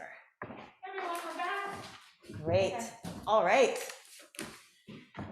Okay, so where we left off is finance, and we're moving into our action agenda, and we're going to continue with the finance theme. First item is there a motion to consider the approval of the consolidated application and reporting system, CARS 1, funding for federal categorical programs for the 2021-22 school year? So moved. Second. Discussion, and I think we have Midge here to provide a little more insight on this before we take a vote. Great. Hi. So the consolidated application and reporting system, or CARS, as it's now known, is just a system to apply for federal funding and also do the reporting, the annual reporting that we have to do to show how we've expended the money. Typically, we would bring this to the board sooner, but due to certain access issues, I wasn't able to submit the application sooner. So anyway, with regard to the amount, oh, am I still sharing my screen? Yeah. Yeah. Ah, okay. Okay, sorry about that. Within the packet is the amount of money that we have applied for. And it's always a guesstimate. So whenever we apply for it, we're kind of estimating what we received in the previous year. And the federal government doesn't pass their budget until October, or it goes into effect in October for the new year. And so we don't get live updated information about what we will receive exactly until later. So the budget will get updated as we get that information. The funds that we receive include Title I, which is used for socioeconomically disadvantaged students. Title II, which is for professional development. Title III, which is English language learners. And so we get a small amount to support the English language learners, but that's not the only amount that we provide towards supporting English language learners at all. I mean, so, and then Title IV is tied to technology and making sure that kids are have digital literacy. Yeah, there you go. And so there's a $10,000 amount, which is the minimum grant amount. So larger districts obviously receive a lot more money in that arena. And let's see, and Title I is around $33,000, I believe. So again, the district contributes general funds to support those programs much greater than what we receive. But we'll take everything that we can because every little bit helps. Great. So I think that's about it for the CONAP submission. Any questions? Is this when we're going to talk about lunch for the free lunch discussion? We were going to hear some numbers about that. Let me see, hold on one second. Let me call up a document here that shows the amounts. Oh, shoot.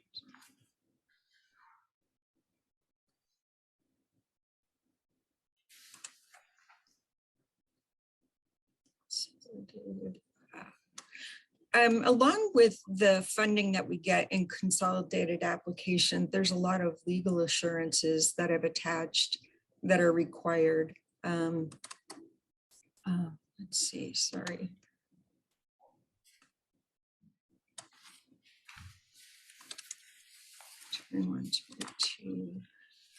Let's see.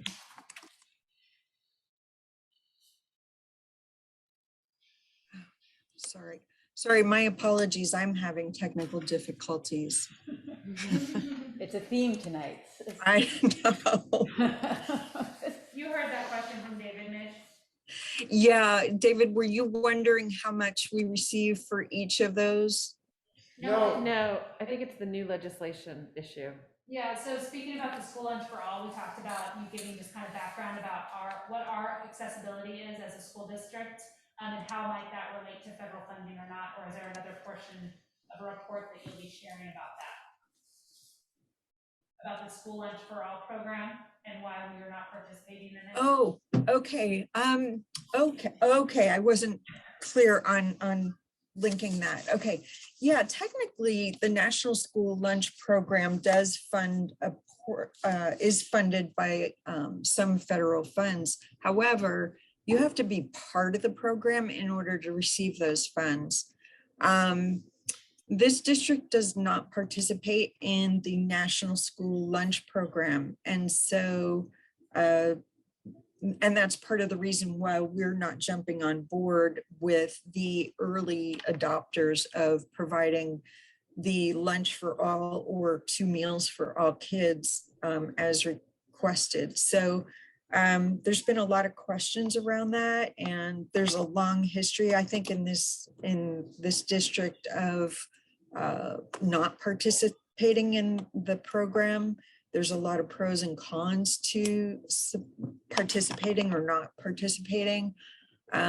Obviously, participating, you get some reimbursement for the free and reduced students that are eligible.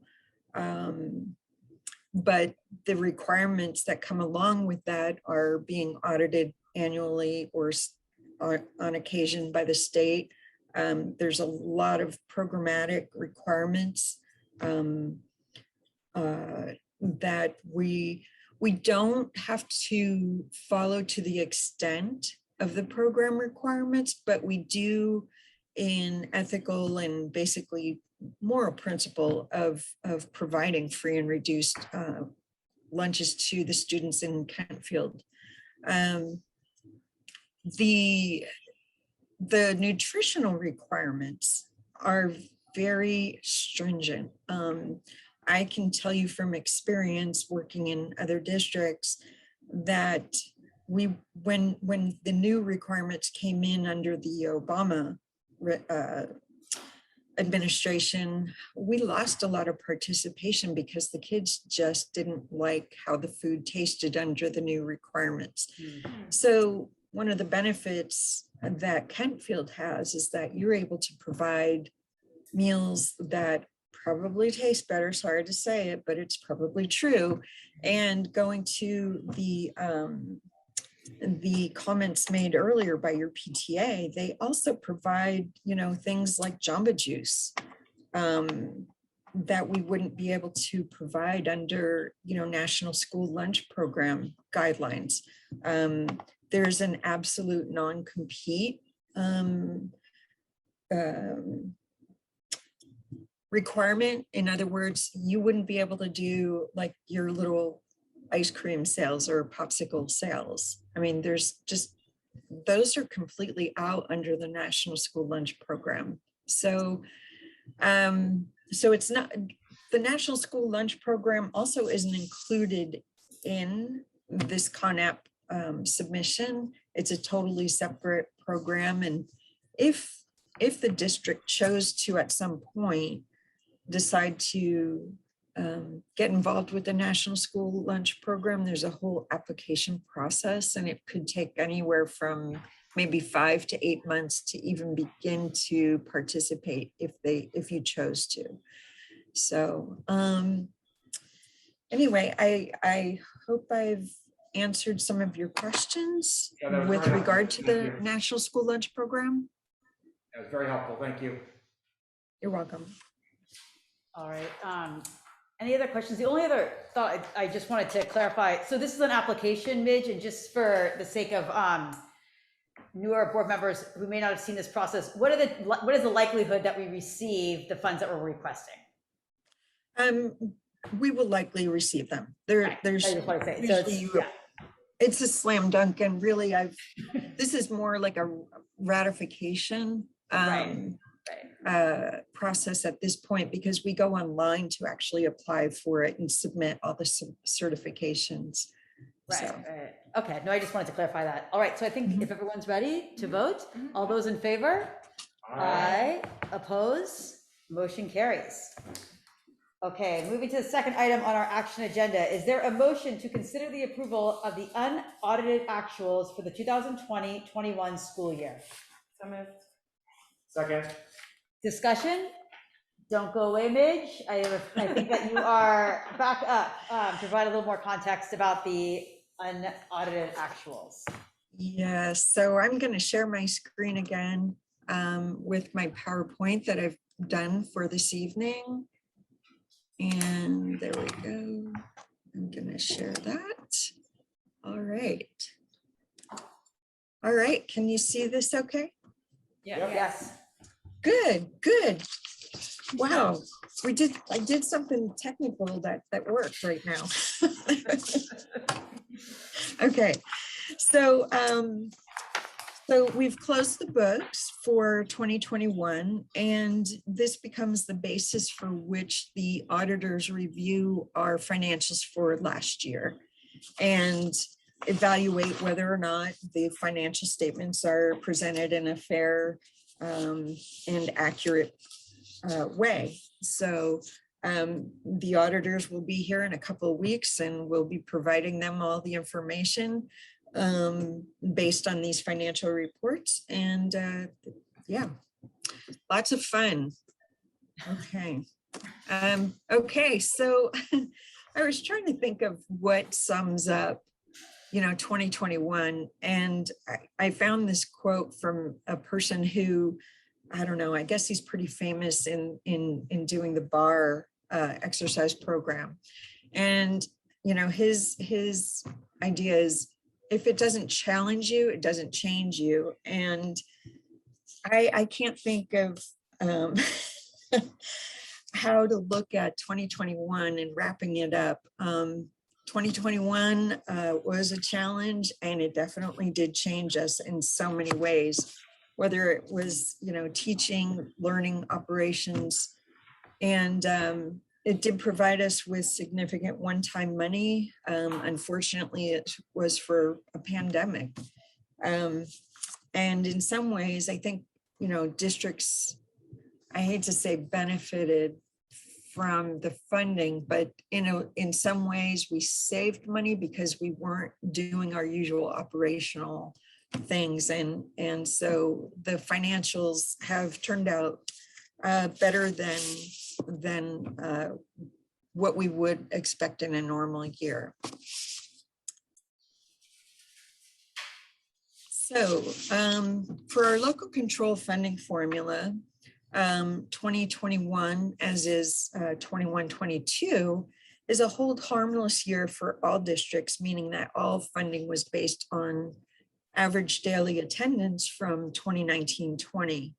And really, Kentfield is really not funded on a per ADA basis because we receive in excess of the minimum amount for local control funding formula based on the state funding model, because we collect a lot more in property taxes, which if you're a regular funded or LCFF funded district, usually most districts in the state receive less property taxes, and then the state does the calculation about what you would be entitled to, and then backfills with the state funding to come up with the total LCFF funding. But even though we're not ADA funded, there's still other programs that are based on average daily attendance funding, including things like lottery and other state funding. For 2021, Kentfield received 8.5% or $844,000 more than we would have if we were an LCFF funded district.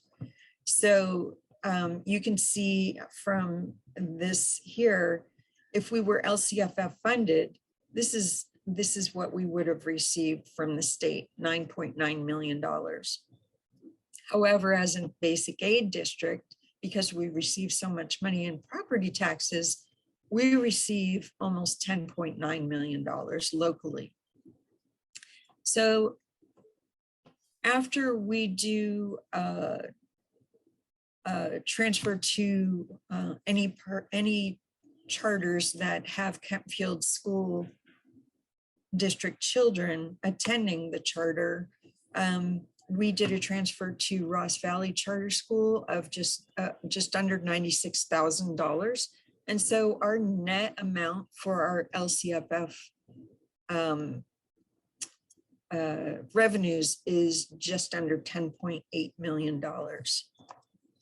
So you can see that's how we get to the $844,000 in surplus compared to the minimum LCFF funding. Does anybody have any questions on that? It gets a little complicated. Okay. Nope. Proceed. Great. Okay, good. All right. So we just talked about the CONAP funding, which is Title I, Title II, Title III, and Title IV. And all of these were embedded in the CONAP that you just approved. And this is what we received in 2021, and we anticipate that we're going to receive it in the new year.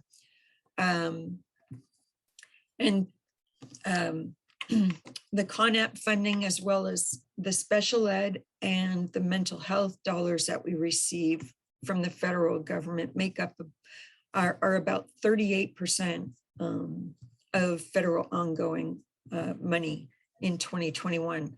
The rest of the money was one-time money, and it was all related to COVID funding, and that was about 62%. So we wouldn't receive this in a normal year.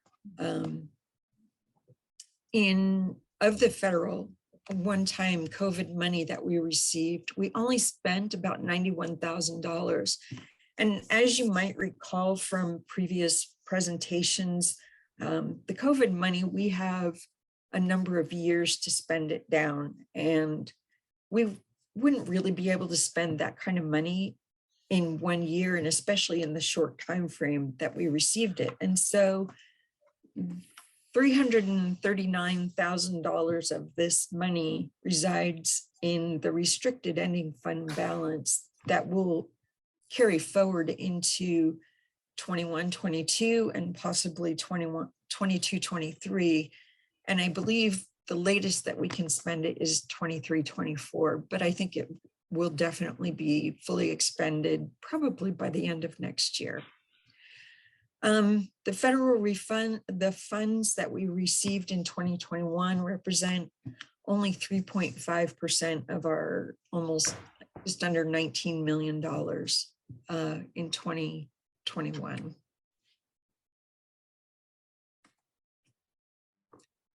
Under other state funds, this is a listing of the amount of money that we receive, and it totals just over 1.7 million.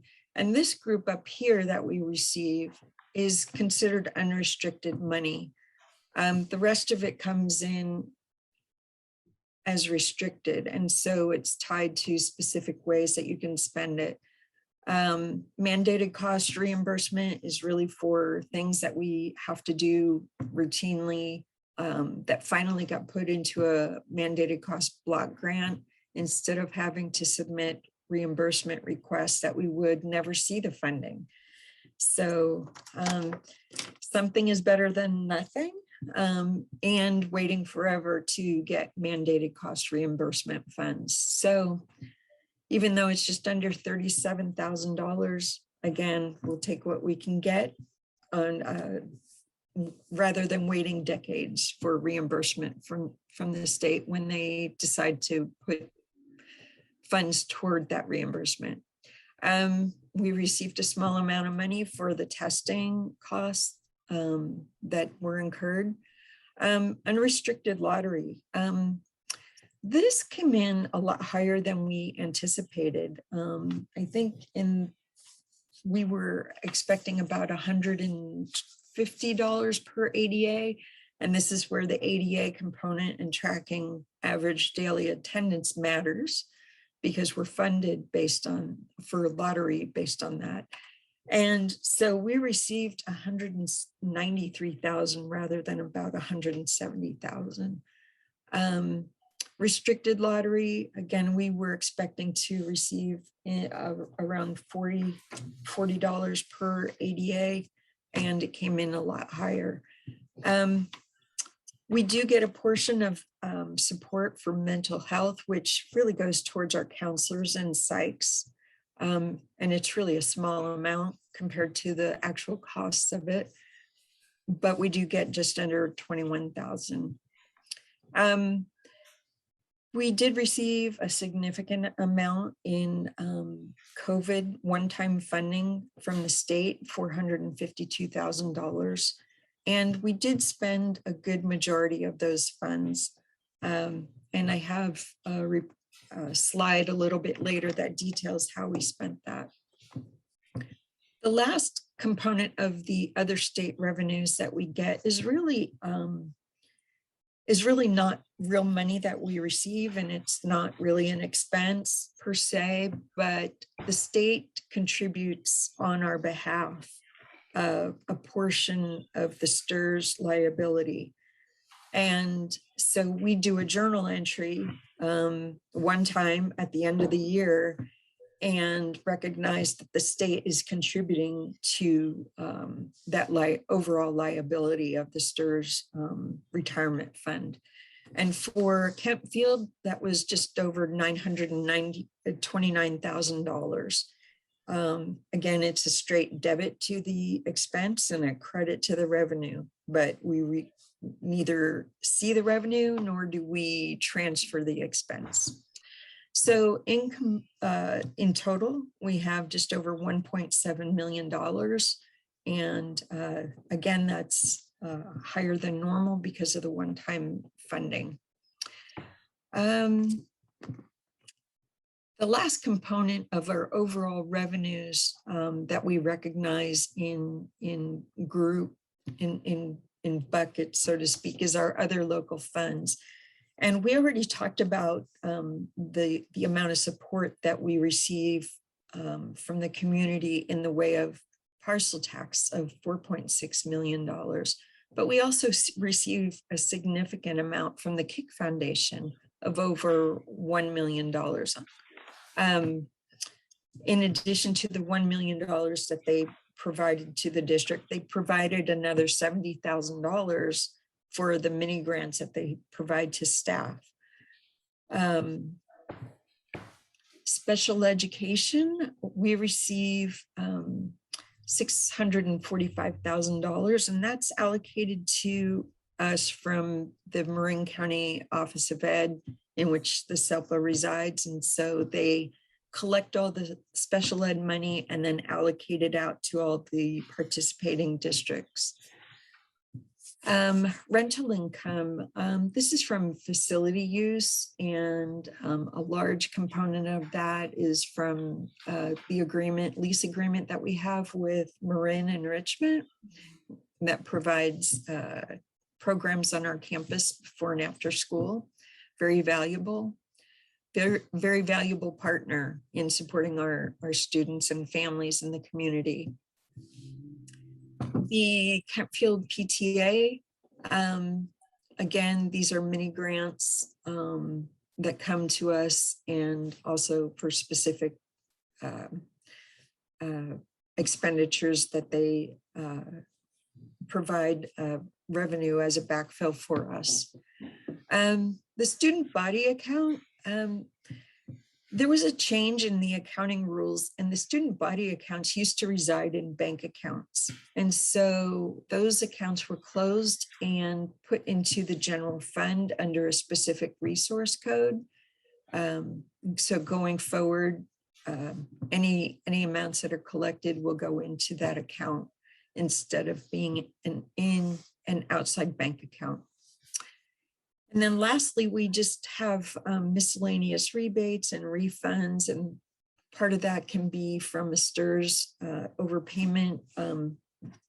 There's a true up that gets done with regard to the STRS payments that we make on behalf of all of our staff. And occasionally we receive a refund. And so anyway, there's just a bunch of miscellaneous things that just total $63,000 and some change. So when it's all said and done, over $6.5 million of our general fund expenditures come from local resources. You know what, I'm sorry, can you go back? What was this, the student body? I still am confused. What does that refer to? Or did it have a former name?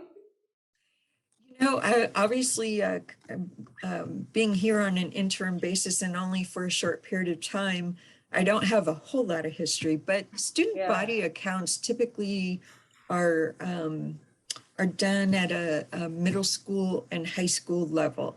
And so as the kids get older, they form groups and clubs, and sometimes those clubs end up doing some fundraising, and the kids start doing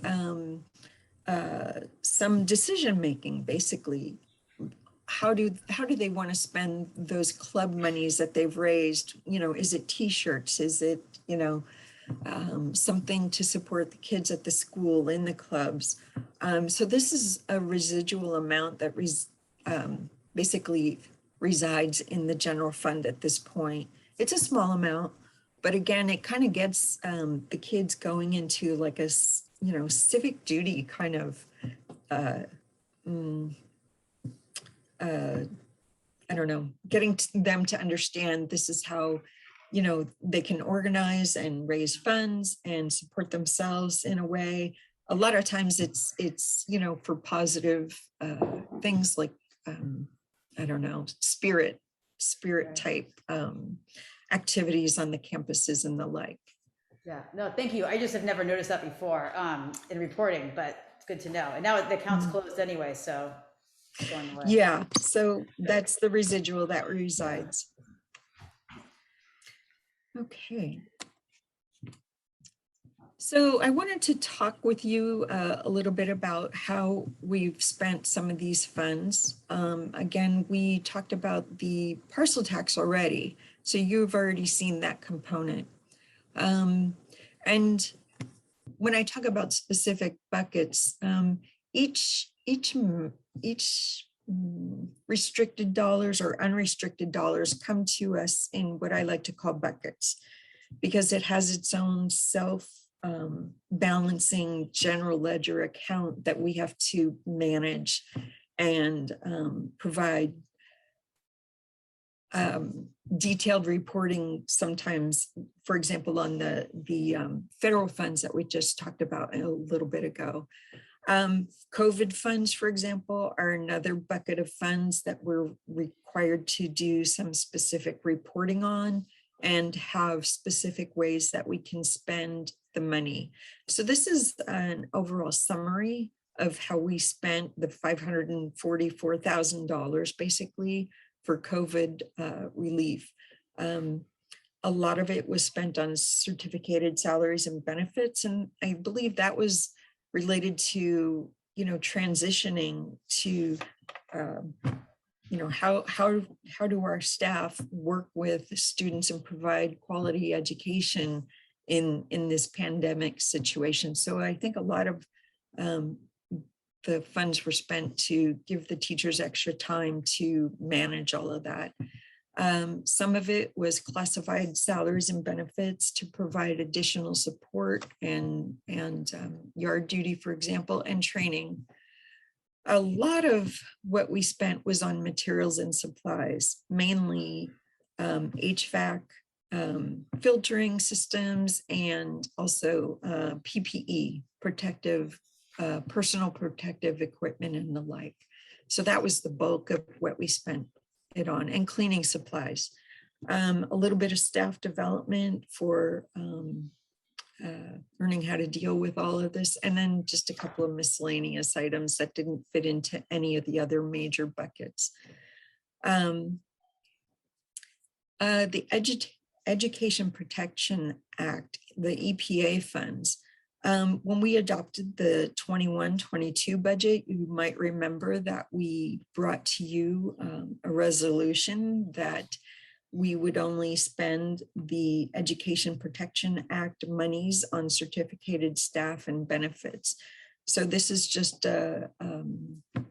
it's a component of the local control funding formula, and that we're required based on Prop 30 and 51, which I don't know if you recall, but a while back when we were in the throes of the major recession, I would call it a depression, but they only called it a major recession. But they went to the voters and said, look, if we pass this Education Protection Act, then we won't need to cut K-12 budgets significantly. And so when they did that, they said, well, this money that we're going to give the districts, will come with some strings attached. We can't spend it on, for example, any administration.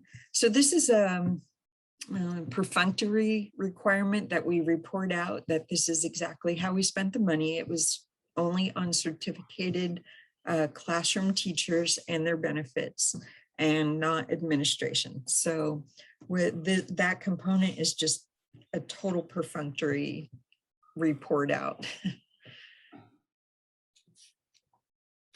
Okay. So if we look at the overall picture, this column here shows what we projected that the 2021 finances would look like when we brought to you the 21-22 budget adoption. And this is the most current snapshot of the budget that we anticipated.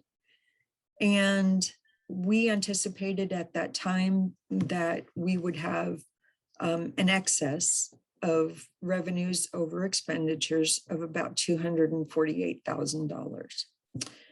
That, combined with our beginning fund balance of $917,000, would yield us a net ending fund balance of $1,166,000. And when we estimate what that relates to, the 6.09%, it's a percentage of what our total expenditures are. So at the 21-22 budget adoption, we estimated that our ending fund balance would be about 6%. The reserves, when we look at the ending fund balance, there's a component that relates to the reserves that we're required to have on hand. Part of it is the 3% reserve, for the mandatory 3% reserve that the state requires as a minimum. On top of that, the district has another 2%. So there's a 5% reserve embedded in this. In addition to that, we have the restricted ending balance, which is the legally restricted dollars, like, for example, the restricted lottery, I believe, is a component of that, and also some of the COVID funds. So after you consider all of the reserves that are out there, oh, and then in addition to that, there's another $100,000 in special ed reserves that the board has designated. After we consider the reserves, this is the amount in excess of the reserves, okay? And we have this outlined over here. Let me see. Oh, sorry about that. I'm trying to move the other part of the screen around so I can get at that. So when we look at our unaudited actuals for 2021, what we ended up with was $328,000 more in revenues than we expected. And we had less expenditures of $704,000. And so if you look at the difference between these two numbers, the net increase to the fund balance, it's just over $1,032,000. So how did we get there?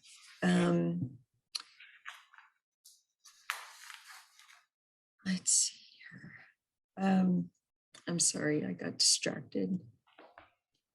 Trying to, here we go. Now I can see the whole screen. Let me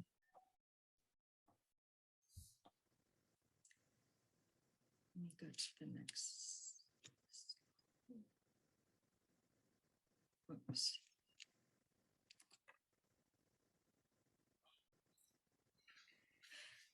This is an accumulation of all sorts of revenues, mainly some of the one-time COVID money. And again, we didn't spend everything. And that goes back to my earlier comment that things weren't normal. So we didn't have normal expenditures, for example, in sub costs for our staff. They were just, you budget for what you think is going to happen. The other component that we didn't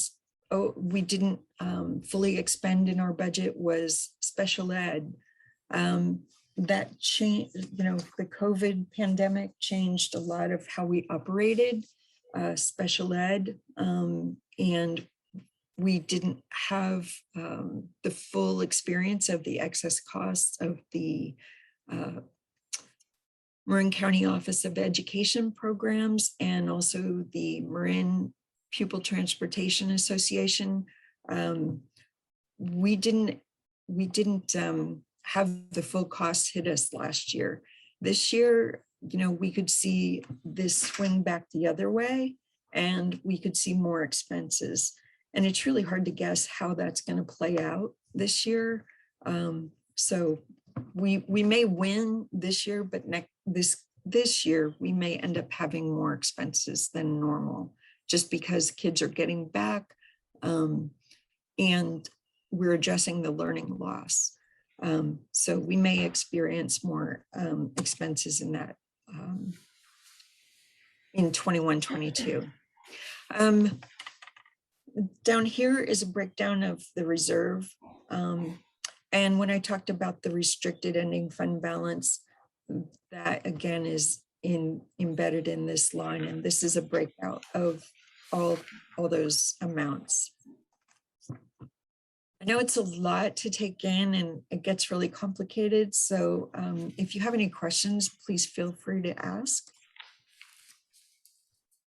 One of the things that I wanted to bring to the board's attention is the cash flow and considering for a higher ending fund balance reserve. In the beginning of 2020, our beginning cash was under $1 million. And since we're a basic aid district, the majority of the revenues come in December and April, unlike regular or LCFF funded districts where they receive an apportionment from the state on a consistent basis throughout the year. So what we see are these peaks and valleys in our cash flow. And for 42% of the year, the Kentfield School District is in a negative way with regard to cash. And so I wanted to just bring that to your attention because as we have a larger ending fund balance for 21-22, it might be the time to consider increasing what you consider as a reserve for the school district. If you consider that our average payroll is 1.3 million, the beginning cash doesn't even cover, 1 month's worth of payroll. And if you consider the fact that the state minimum reserve is 3%, well, that's only $553,000 or 43% of 1 month's payroll. Typically, a business would never operate with that kind of cash flow imbalance. A A 5% reserve, which is another 2% on top of the 3, is only 923,000. And that only represents 71% of 1 month's payroll for the school district. Typically, school districts of this size can range in a reserve of 17 to 22%. And we're far below that amount. Another reason for us to consider a higher ending fund balance is that property tax growth is really difficult to forecast. So for example, if you think about what was happening in 08-09 and we hit the major recession and property taxes plummeted because housing values plummeted, right? So if you think about it, earlier we talked about the fact that there's an $844,000 additional funds that we receive. If we weren't receiving that much in property taxes, then that's the gap that we would miss out on with the state backfilling any amount. So I know it gets really complicated and technical in evaluating, how this plays out for you financially. But that's the only cushion that we have from the state, from being an LCFF funded district versus a basic aid district. So I think that the property tax value in the Great Recession was probably more than that. And you probably teetered on being an LCFF funded if you didn't go into LCFF funding from the state versus a basic aid back at that time. So with costs continuing to rise, for example, the retirement costs of STRS and PERS, I mean, if you can't count on the property tax growth to be sufficient to meet like cost of living, you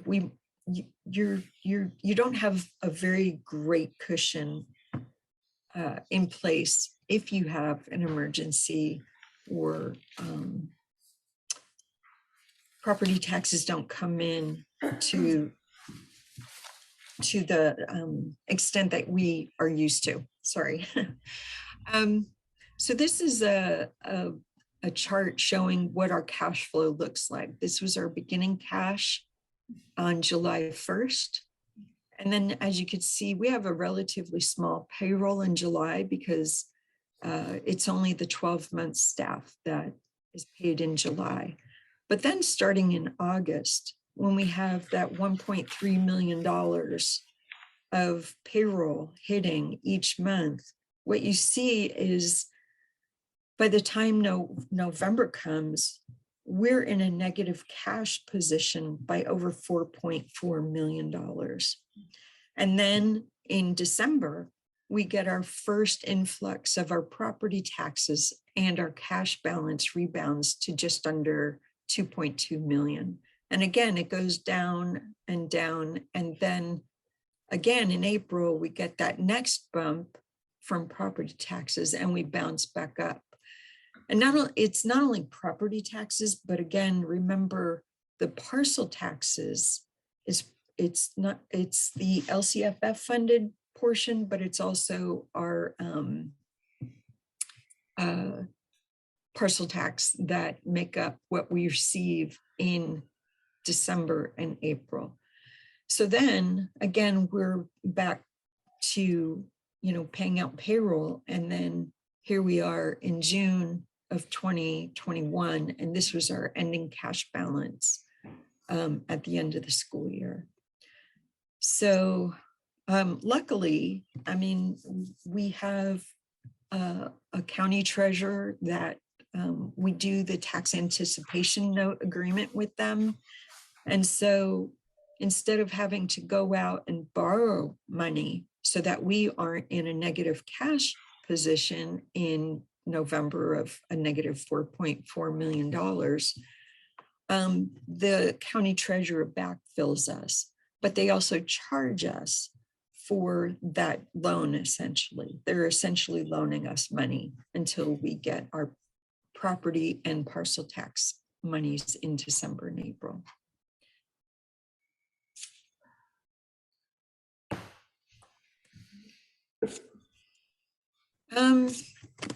So that kind of wraps it up in the general sense for the general fund. And then we have other funds that we maintain for the district. That includes the deferred maintenance fund, the bond funds, the capital facility funds, the special reserve, and the bond interest and redemption fund. Technically, the deferred maintenance fund rolls up into the general fund when it comes time for the audit presentation. So when we get the audit report from the auditor, you won't really see that we have a deferred maintenance fund because they'll take this and combine that amount with the general fund. One thing I'd like to note is that in the general fund, we are required to spend 3% of the budgeted of the budget for routine restricted maintenance. And so if there's a new calculation that's come into play, and it's not going to be based on the adopted budget anymore, it'll be based on the unaudited actuals. And so if there's a residual amount of money that hasn't been spent for the routine restricted maintenance of the district, then we have to carry that amount over. And at the end of 2021, we didn't spend $26,560 for the routine maintenance. And so what I've done is I've moved it out from the general fund and into the deferred maintenance fund. The reason for that is this: it's in the near future. I mean, one of the major funds that we have to do major repairs for the school district and improvements is the bond funds. And those funds will be very soon, I would estimate probably by the end of next year, they'll be fully expended. And so if the district has an emergency, say roof repair or something, if we don't have a set aside for deferred maintenance, it's going to come out of the general fund. So my recommendation is to move any monies that haven't been fully expended in the maintenance fund into this deferred maintenance and build up so that there is an emergency fund for emergency repairs. The bond funds, as you know, you're fully aware, I won't go into very much of that. And although there's a $3.1 million ending fund balance, much of this is already committed to projects that are going forward that you've already approved. Fund 25 is is developer fees that have been collected when folks are either building new homes or doing additions that exceed 500 square feet. And so, and there's also another combination of funds, and you'll have to forgive me because I forget what that is. There's an amount in reserve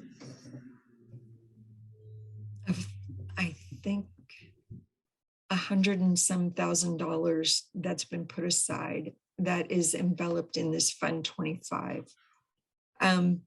But those can only be spent on capital facilities and the like.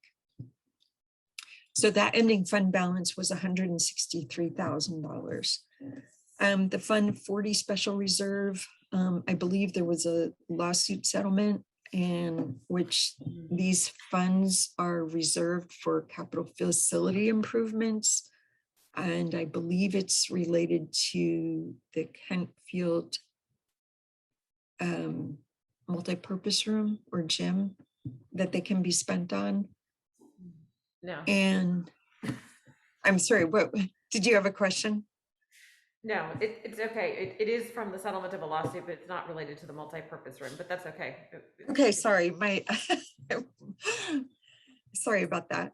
And lastly, there's the bond interest and redemption fund. And as you're aware, you have issued bond funds.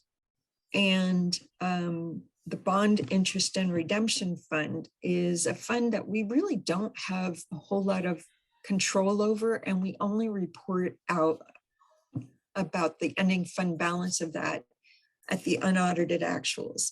So the taxpayers are levied X amount of dollars, and those dollars are accumulated in this fund and to pay off the bond funds that we went out to the public sale for, right?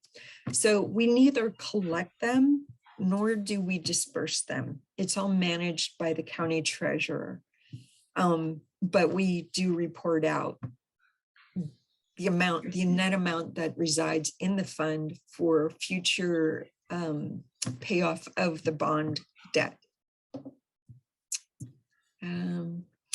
So I don't know if anybody has any other questions, but that's kind of it in a nutshell.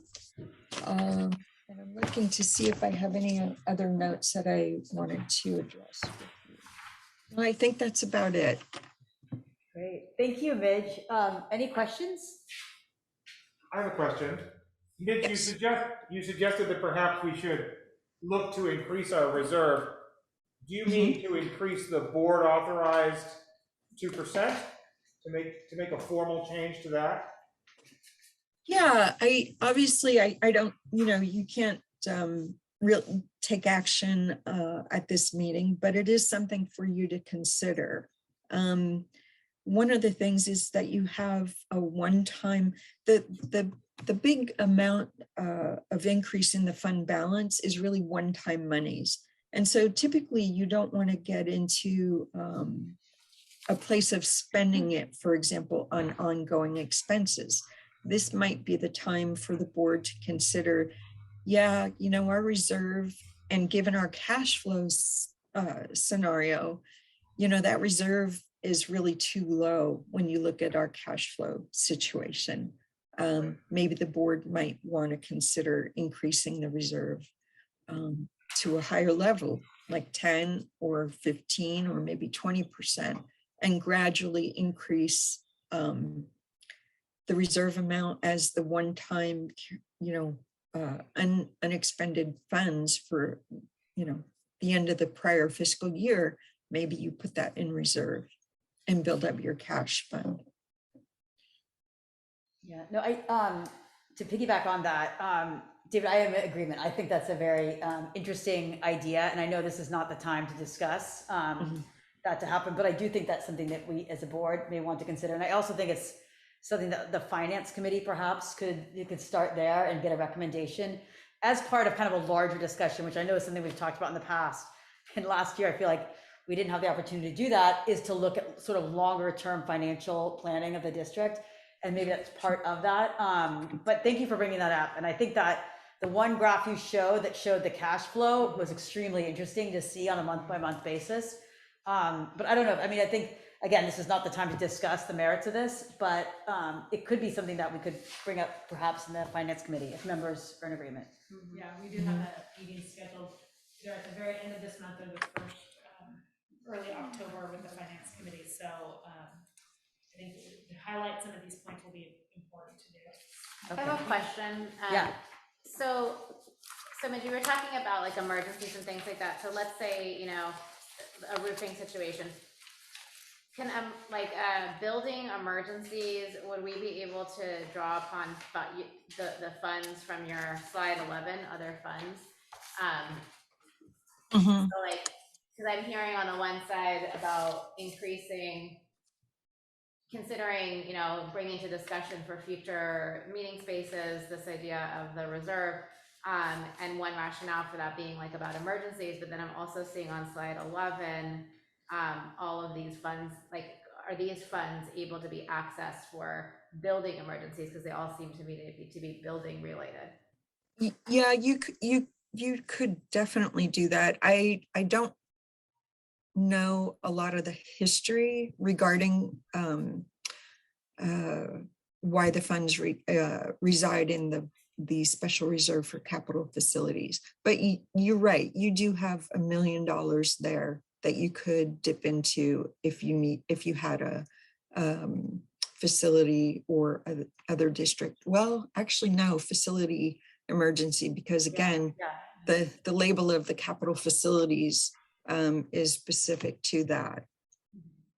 Yeah, it's because the lawsuit was about the ownership of a building, so it has to Right, be no, I capital know outlay. why they're earmarked here, but I'm just saying that if a rationale is around building emergencies, currently there's buckets of money here for building issues, just, you know, for other groups to take up later, but just, there could be other rationale points around this, you know, Yeah, up and down agreed. money things, but when we're talking about like the threat of a building emergency thing, we are pretty well funded from the way I'm looking at this for that particular topic of an emergency, for building things.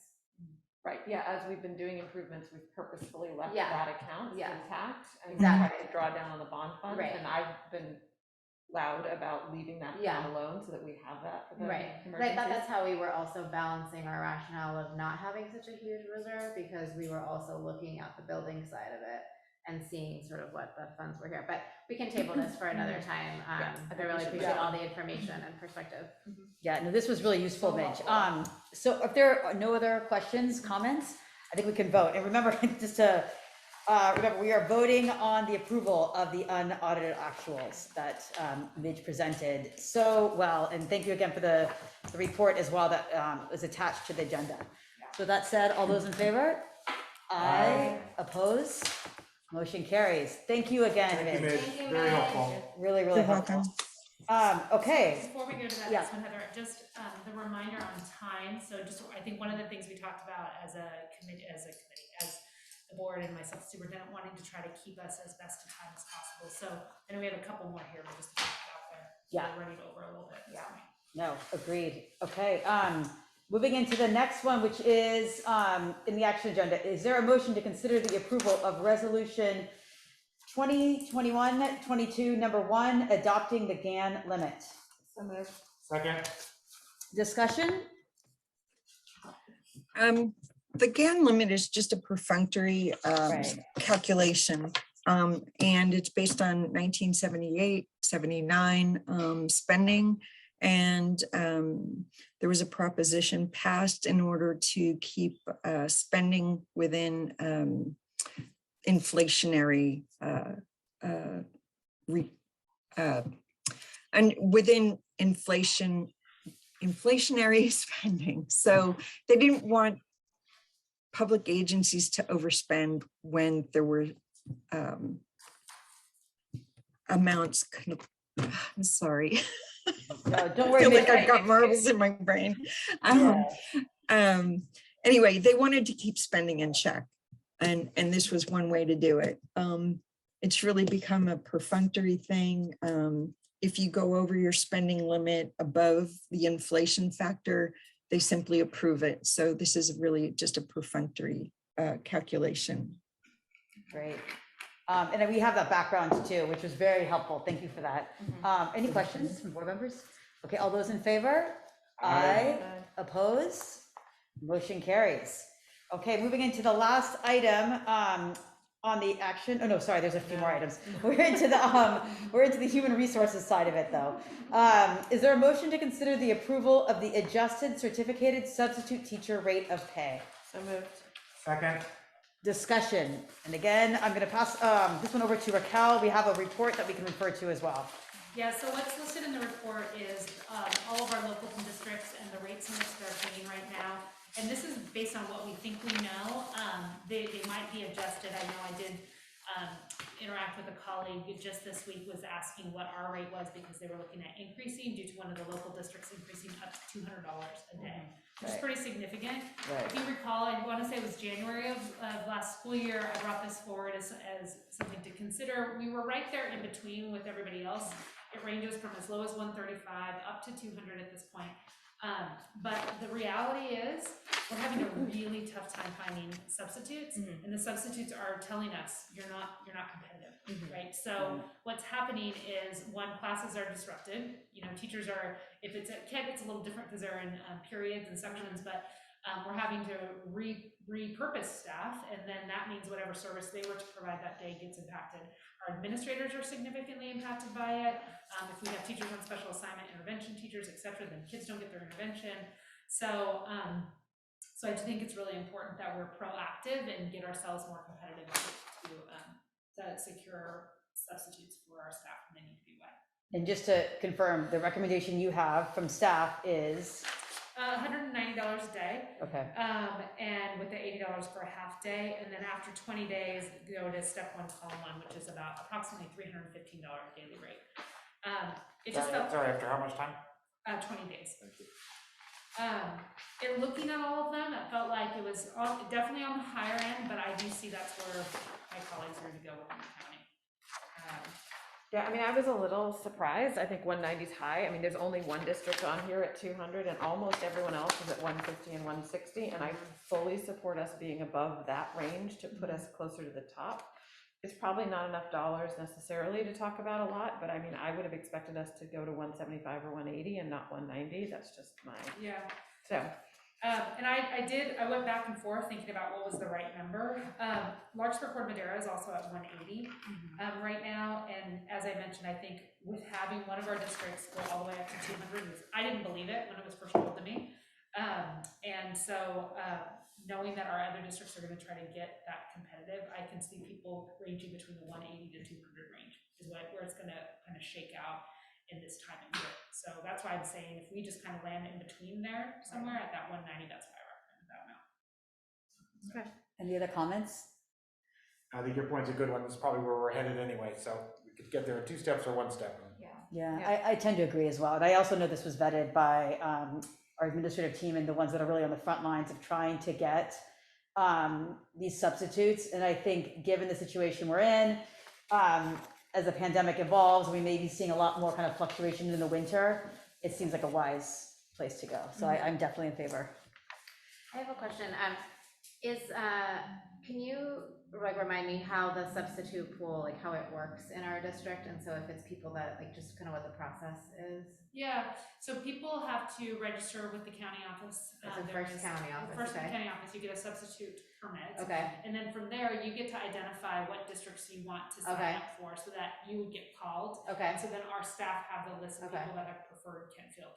Okay. And people will look at rate of pay, Okay, look got at types of classes that you operate, middle school, elementary. Okay, so the first step is at the county, and then so the information that they're going to get when they're registered at that level, like, is there an updating or a way that they're seeing right in front of them, like, Yeah. what the salary is? They have a chart at the county office. That's where I got this. That's Okay. the board cover sheet is it's all the different rates. So they have a chart that they provide to people that register to be substitutes. So they can see right away where folks are. And it's only as good as the data they have. So for example, right now, when you look at that chart, it doesn't show San Rafael at 200. And so that's where I started asking, well, hey, who else has changed? So I provided here what I knew, and I confirmed with their HR department that they had updated to that amount. So anyway, so yeah, they do see it. So right now, anybody in that subsystem, if this change were to happen like tomorrow, they would see immediately that that's what our rate is? We would probably have to do some proactive steps. And so what we could do is we have the people that prefer us, but we also have access to all the substitutes. Okay. So we could do a mass email Yeah. to all Right, the substitutes right. saying, just so you Right. know, even though you may not be, Right, you exactly. may not have identified Kentfield School District as a preference, Right. Our rate of pay is Right. X. That's where I was going with this, and also just thinking about on our website. I know that we have other that you know starting to think about ways to advertise and recruit people to come to our district, and like what are some of the assets of our district. I'm wondering about also just having the ongoing thing about like learn more about being a substitute, Opportunities in our district, something, yeah. just including that also on the website. Yeah. All right, any other further questions, discussion? Yeah, go ahead. One Heidi. thing is I did email Mitch earlier to ask her what would be the cost of increase if we went the 190. And she said it would be about 66,000 a year. And so like, is this going to be like, because that's not an insignificant amount. Right. But, you know, so is that a concern for us going forward? I think you have to weigh the impact of that. So that 66, if we don't get the substitutes, then what happens is we have administrators potentially or other people on special assignment going into those classrooms. And so we may not have the expense, but then we lose the service that we hired those folks to do. So I know for certain that Grant and Wendy have been subbing in classes over at Kent. And so, you know, there's times where I've stepped in to sub, right? And so I think from time to time that can happen, but when it becomes a regular occurrence, that really impacts the day-to-day work. And I think we don't want that to happen. That's why we set up these special systems. That's why we hire the people we hire. And so, you know, I think it's the right thing to do for us right now. And I get that impact that's going to have fiscally, but I think it's worth it. Okay. Are we ready to vote? Yeah, I think we're ready. Any other questions? All right, all those in favor? Aye. Oppose? Motion carries. All right, I think this may be our last one. Yes, our last item in the action agenda. Is there a motion to consider the authorization to amend the existing leaseback in order to proceed with phase 2 of HVAC improvements? So moved. Second. Discussion? Did you want to provide? Yeah, so I'll give some background, and if there's more detailed questions specifically around a leaseback, Midge has background on facilities that she can provide some of that context. But we are at the tail end of the bond funds and the projects that we have. So this summer we were able to do the play structure, we were able to do all the cameras, and other little like closeout items that we needed to. The big project was the AC, right? And so we were able to complete a number of rooms here at Kent Middle School. And we had planned for one specific room over at Basage. Unfortunately, due to that, the equipment and the timeline, we weren't able to make that happen. So we were able to complete what we consider to be phase 1, most of phase 1, and are continuing to do some of the kind of behind the scenes wiring, et cetera, types of things, getting our set for phase 2. And we have set aside approximately $2.1 million of our bond funds to complete both phase 1 and phase 2. So just to note that. So that's all been set aside and ready. As we're looking at phase 2, it's definitely much more involved construction-wise. And so there's going to be mounting on the ceilings, on the rooftops. There's going to be what Paul calls closets on the back of some of the classrooms over here at Kent that will hold the AC units. And so based on that information, what you have in your cover sheet is an interest in bringing back in Counterpoint Construction or construction company to help us with the bidding process and all those pieces. And so what we know is, again, we've set aside of our bond funds, $2.1 million for the full AC project. Right. With that, we still have a balance of approximately $671,000 in bond funds. So just to note, even with extending all of that, we still have a small balance there. So tonight, what we're coming forward with you is not a dollar amount to approve, but to give us the authorization to move forward with some of this forward planning. So I hope that helps explain what this is. This is Do you great. want to clarify any of that or chime in on anything? No, you did a great job doing that. So Yeah, no, I think it's great. And this report is so helpful. Thank you. And I think the overview, I think it'd be helpful for a whole community to see the progress that's been made. It's great. Yeah. And this is attached to the agenda, and this It's great. This It's is Paul and Midge's feedback. So this was like a little team effort of the summary that's here in front of you. It's great. Yeah, two things. First of all, I so appreciate these background pieces. I think it's super helpful for the institutional memory of sort of where we are and keeping us all on track. So I appreciate your efforts on that. And having been through the whole construction project before, you could not find a bigger fan of Counterport Construction than me. They were spectacular. They kept us on schedule and on budget and delivered every single time we had anything happen. So I'd be in supporting staff's recommendation to do this. Yeah. Echo. Agreed. For all the reasons. Yeah. All right, you ready to vote? Yep.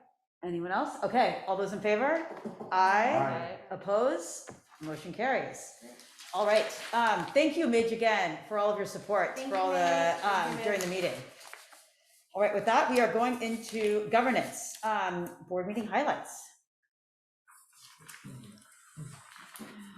The professional development. I was gonna say that, yeah. Yeah.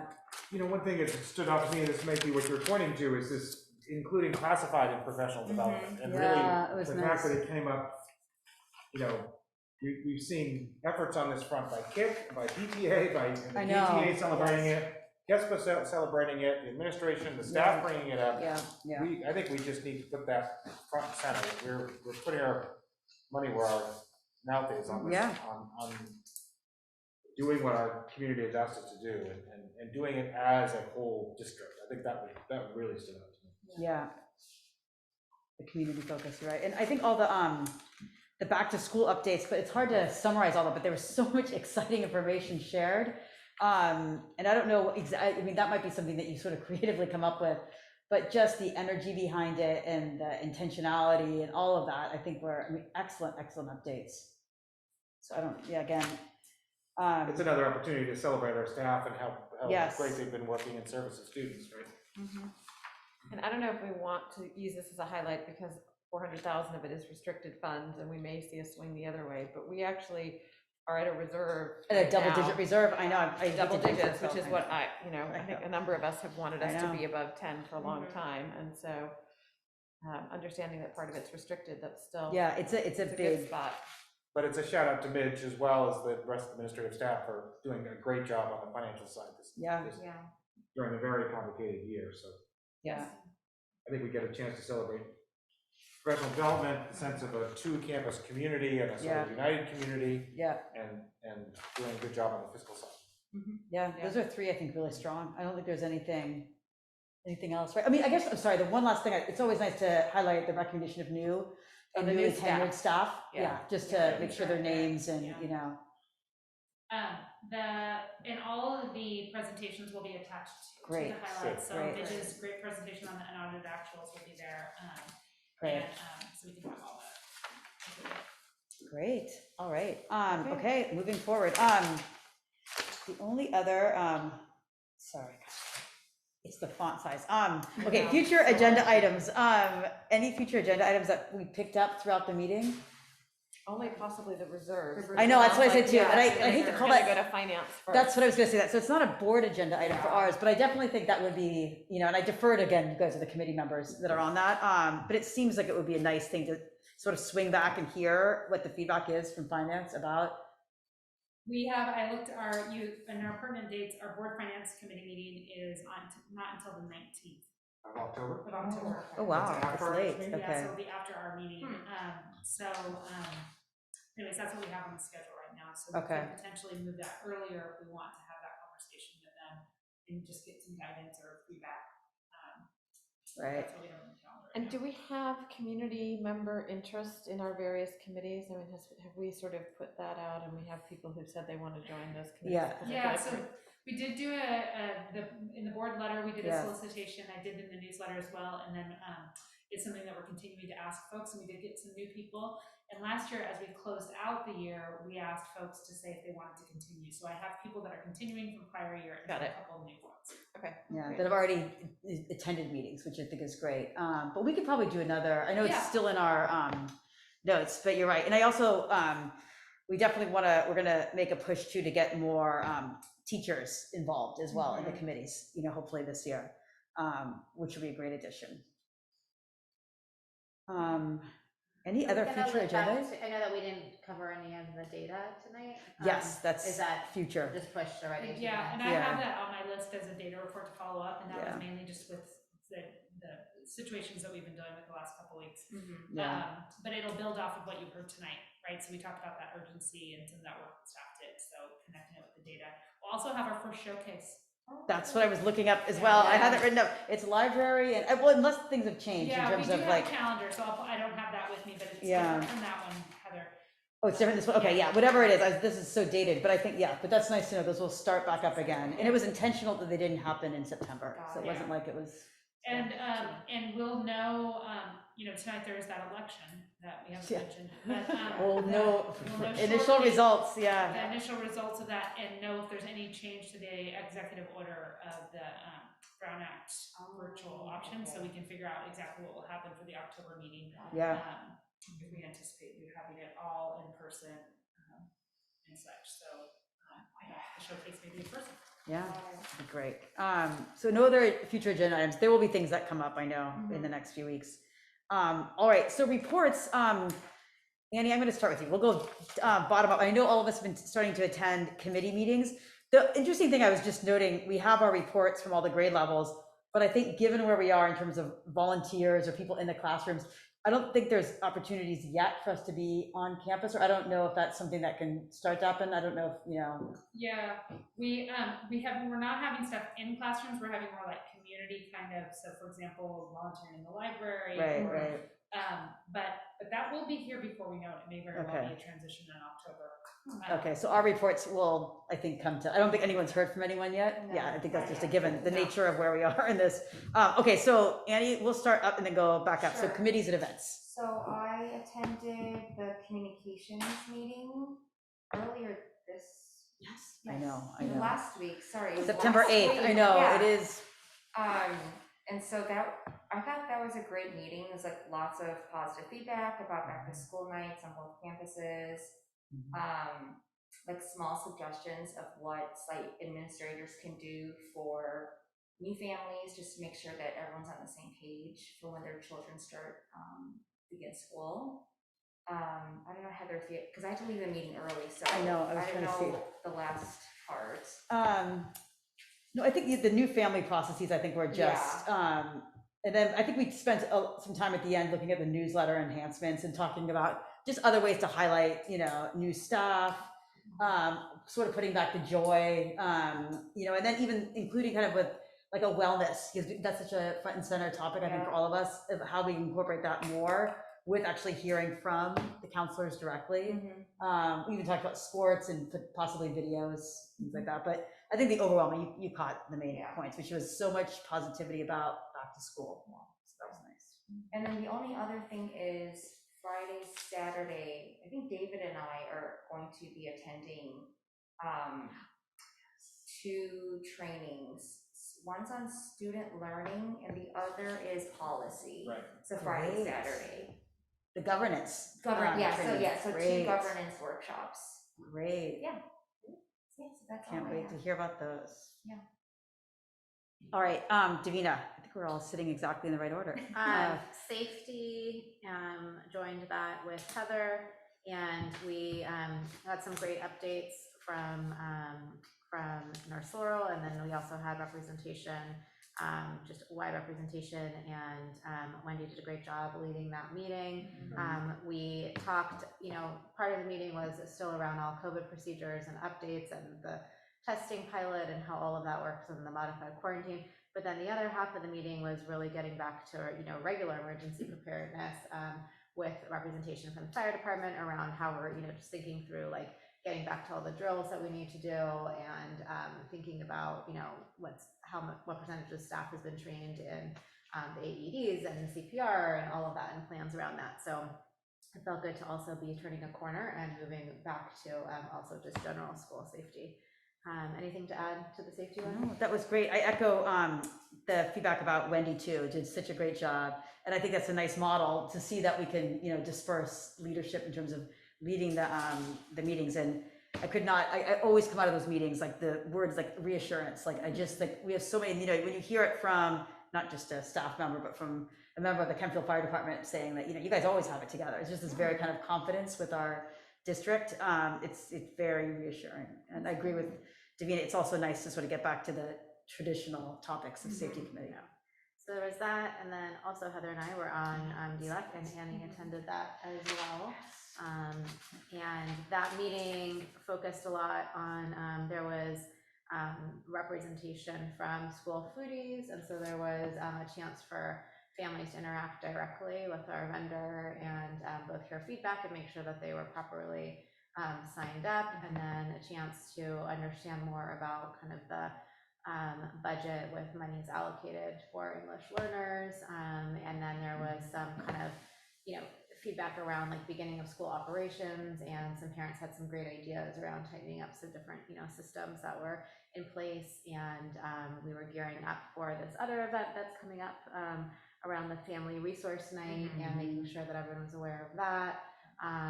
So yeah, there was some opportunities for information and some opportunities for feedback around upcoming ways that we're supporting our English language learner families. Those are mine. And the only thing to add to that one too is that it seems like we've got a really great group of leaders from that committee that I think are going to be an amazing. I can't wait to see what they do in the year ahead. Yeah. You know, in terms of, I think there's like 4. Is that right? 4 members of them, all new, that were not part of leadership before. So, David, you're up. Sure. So my big accomplishment was JLAC. It's the Legislative Action Committee where we get updated on what's happening in Sacramento that impacts us, school districts, and so on and so forth. I was reminded that mandatory TK is coming into force in 23, 22, 23? 23, 24. Next year, 22, 23. 22, 23. Yeah, soon. I wrote down 23, 24. Wishful thinking. And one thing I did not register was there was fluctuation in the number of adults per students per adult.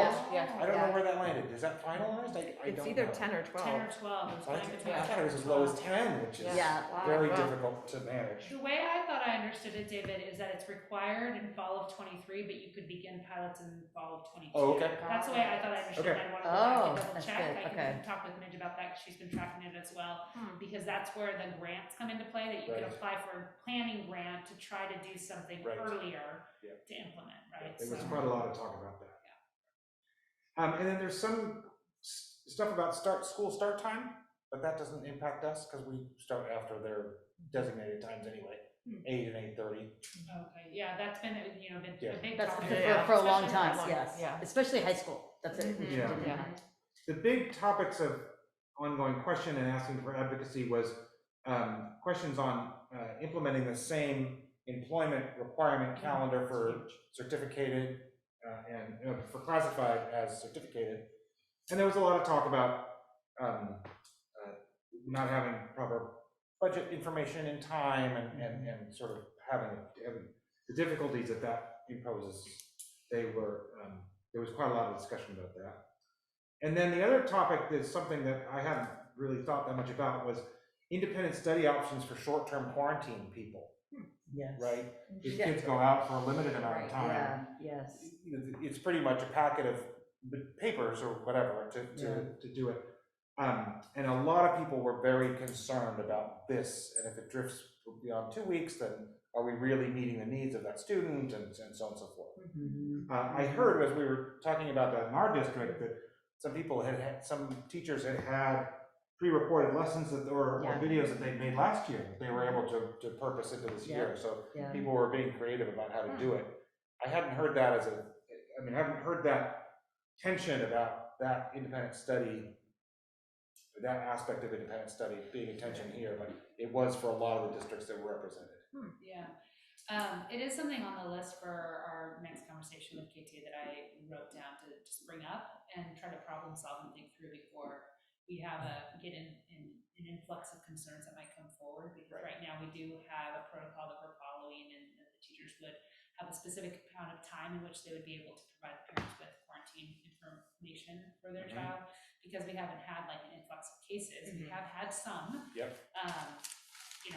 As we go into the winter months, we can anticipate that number may increase. Right. So as proactive as we can be collectively, I think could be really helpful. So, so definitely massage and think about how we can support.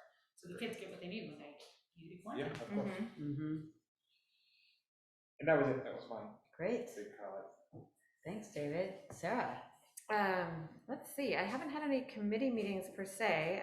Kindergarten back to school night, which was really after COVID to see all these parents, many of them, it was their oldest child's first, school experience. And it was like wide-eyed, and it was so sweet to see everybody be able to be in the classroom with those kindergarten teachers, and just, you could feel the nerves a little bit, but it was great. And then the Kent back to school night was honestly just remarkable for its enthusiasm, for Grant's messaging, which is always on point and so positive and inspiring. So it was just fabulous to see. And then we all just did a governance meeting, which nobody's talked about, but I want to appreciate Raquel. Yes. for making sure that we carved out the time to have what I think Yes. were some very important conversations about our district and our priorities and how we move forward. So, and then I'll have finance in October, I know, coming soon. unless sooner. No, the only ones, I mean, thankfully, I did this on purpose. I feel like I had a bunch listed on here. So I'm just gonna do the ones that haven't been talked about yet, which was the August 17th and then the September 14th public health meetings. As I think you guys all know, I attend every one of those and I love them. And they're all recorded, so members of our community can listen to them. And in fact, the one today, there was 2 today at 1, and then there's a separate one at 6. And I think they were targeted more, both are available, but I think the one that I attended today at 1 is more for, I think, people that are on board members and educators. But main messages that I think were super exciting is that they were, you know, in terms of like the breaking news, is that they're expecting this Friday, there's 2 big CDC meetings that are happening, October 17th, and then October 20th. September 17th and October 20th. And both of them, they're expecting the news is gonna be out this Friday, is gonna be about boosters. And then the October is gonna be about the pediatric approvals. And according to our public health, they are expecting that October 28th, we will be opening pediatric clinics in Marin. So that would be between the ages of 5 and 12. And we'll get more details of that coming soon. Overwhelming messaging today was that the data is showing that schools are safe, and that the transmissions are taking place outside of the schools. And, you know, I think that, you know, kind of the other big message is that the waves tend to occur after like Labor Day, you know, like these big weekends, and they're expecting that the next one could happen after Halloween. And then obviously as we get into the holidays, and then as Raquel already mentioned, no need to go further into it, is that, but we are the first county in the state, I guess, to pilot these home-based antigen test kits. So it's a big deal. And then the final one to mention, which we'll hear more about, is the new sports and music guidance coming from public health. That's it for the public health. And then the only other committees that I think that was not mentioned yet was the Community Engagement Steering Committee that took place last week on September 9th. And just an amazing amount of kudos, I think, to Raquel, who put together a really thoughtful meeting for the kickoff meeting. And this was highly anticipated in terms of bringing together different stakeholders in our community to talk about kind of how we are going to be engaging. And the big message I think coming out of that is this is not a one-year process. This could easily take 1 to 3 years. So I thought it was a great kickoff, and there'll be future meetings that we'll hear more about. And this is, again, the steering committee, and there'll be a lot of other work that's done across our whole community. I think that's it. We covered all the other ones. Did I miss anything, Raquel, in any of the committees that we covered? No, I don't think so. It's a lot going on. Yes, I know. I was going to say that a lot of committees have already taken place. All right. Well, I think we're moving into pertinent dates, and I appreciate the new report that was just released. Everyone see how so we can see the dates that are specifically coming up in September and October. I think it's very useful. It's super useful. Yeah. Selfishly, I would love 1 more month, Okay. like the current month and then the 2 next, Yeah, just for we can add a calendaring third. purposes. Yeah. That would be super helpful, but this is a great format. Yeah. All right. So if One there more are no, thing to add to this, Yeah. can we identify if these are like in person or virtual? Yeah, so for the month of September, most of them we've been keeping virtual. Some for just based on the uniqueness of the ones we've had them be in person, like the community stakeholder one. I really wanted that to be in person. The DLAC was in person. ELAC was in person as well. Yes. So I'm anticipating our October meetings to move towards more in person. Okay. So I'll confirm though. Yeah, I mean, just in terms of reporting, maybe a little parentheses next to Yeah. things that are, because I mean, maybe some continue virtual, just so that when we look at it too and we're planning our schedules and stuff, that we just know which ones we're driving to. And which ones we're Yeah, the one of the things I thought was interesting at the steering committee, I purposely didn't want it to be virtual, and we had a member that had a situation come up and they really wanted to be part of there, so we were able to make it happen. Yeah. And it actually was pretty smooth. I know it was not hard to, yes. We just set them up, and then they could hear what was going on in the conversation. So I think if we take away the factor of like everybody being able to see everybody Yeah. and just focus on sound, Right.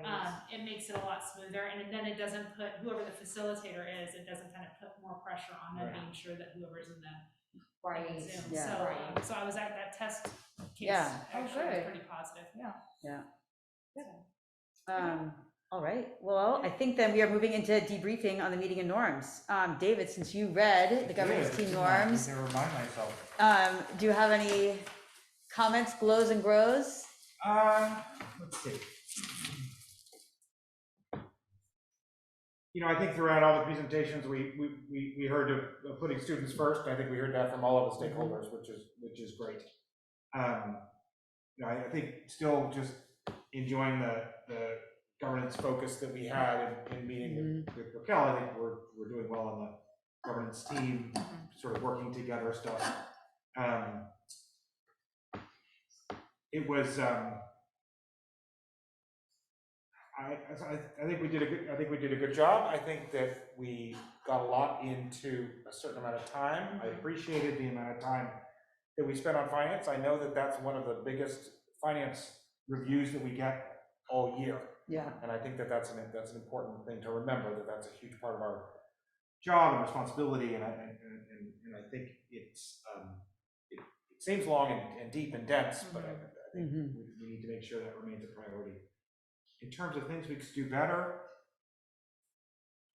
I guess just the technology in the beginning. Yeah. That continues to be a challenge. issue. I know. Yeah. We all know it is in our lives. Exactly. Yeah, Exactly. yeah, Yeah. But I thought that went pretty well. I had one thing to add. I really love the agenda, and it just seems a lot easier to read.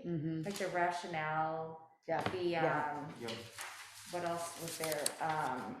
The financial impact line. Like it just makes it a lot user friendly. Yeah. So I really appreciate that. And then also, the calendar and all the reports. Yeah. It just it's great. It's really wonderful. Yeah. So I I appreciate that. Yeah. Kudos that to, Midge and I have been working very closely together. I know she just stepped out, but the expertise that she comes to the table with I know. is Yes. really, we Yes. are really, really lucky to have Yes. that. That just her background and experience, that she's able to speak so eloquently and knows a lot of these nuanced situations that we may not be aware of. And so she brings that forward, and then there's experience I have just in a different role. And so we've gotten ourselves into a pattern of making some adjustments to the agenda and the way we prep reports and such. So all in an effort to be as transparent and open to the community for people to be able to see stuff. So I'm glad to hear that it's being received with positive feedback. Oh, yeah. It's amazing. 100%. I know. And it's Yeah. transformational in terms of, I think, It these is. agendas. Yes. Because you really do. And I was just thinking, because you're going to start highlighting all of the reports that are given, but I'm wondering, but I guess that they're included in the agenda, but I think each of these reports that you give individually on line items are so full of great information like that. The one about the HVAC alone, I feel like that really gives a history of kind of what's happening. And I'm just wondering if we could, I don't know, maybe those should be useful to put in the board highlights as well, if it's not hard to just attach all of those, because they really do provide, the context to every single item. Yeah, and So we're I don't know, adding it's- those specifically to the action discussion items. Because those are the places where you all as trustees, I feel like because you're supposed to be taking action. You need as much the context. exactly Yep, as totally. possible. Yeah. And so that's why we do it specifically for those Yeah. items, Yeah. more so than anything else. I would suggest, Heather, rather than adding them into another communication, let's see if we can train people to To look know in where the, they are in the yes. action. To know where to Right, look. because they'll always be in the agendas. That's the point. They'll always Yes. be in the action part of the agenda. Yeah, Yes, that's right. yeah. True enough. Okay, no, I just think all of this work, it really is the most useful if someone was not able to attend a meeting, if they're able to look at these reports, Exactly. you really can And get understand everything. everything going on, so it's great. Yeah, I totally agree. All of these are super helpful and Yes. much more transparent Yes. and Yes. understandable for Yes. someone who doesn't have background to just pick it up and look at it. Exactly. I would make a tiny request, which is a larger font I know on the this is me. agenda. That's me that I couldn't read that one section where I skipped and I was Because making a once- comment. I mean, that's why I got up to turn on the lights, because I was like, oh, I can't read the black font anymore. Aging eyes. I Annie with her young eyes are very so. I don't You're laughing at me, but I'm serious. No, you're laughing at it. I started in this role See, without I don't glasses, have I know. the readers yet. And now. I'm In sure another they're coming. world. I'll just leave mine here. But it's great. So thank you for But yeah, that. it is awesome. All right. Okay. I think we're done. It's at 8:20. I'm going to close the meeting and adjourn. It's 8:20, not bad. Thank you all for everyone who's able to attend tonight. We appreciate the participation.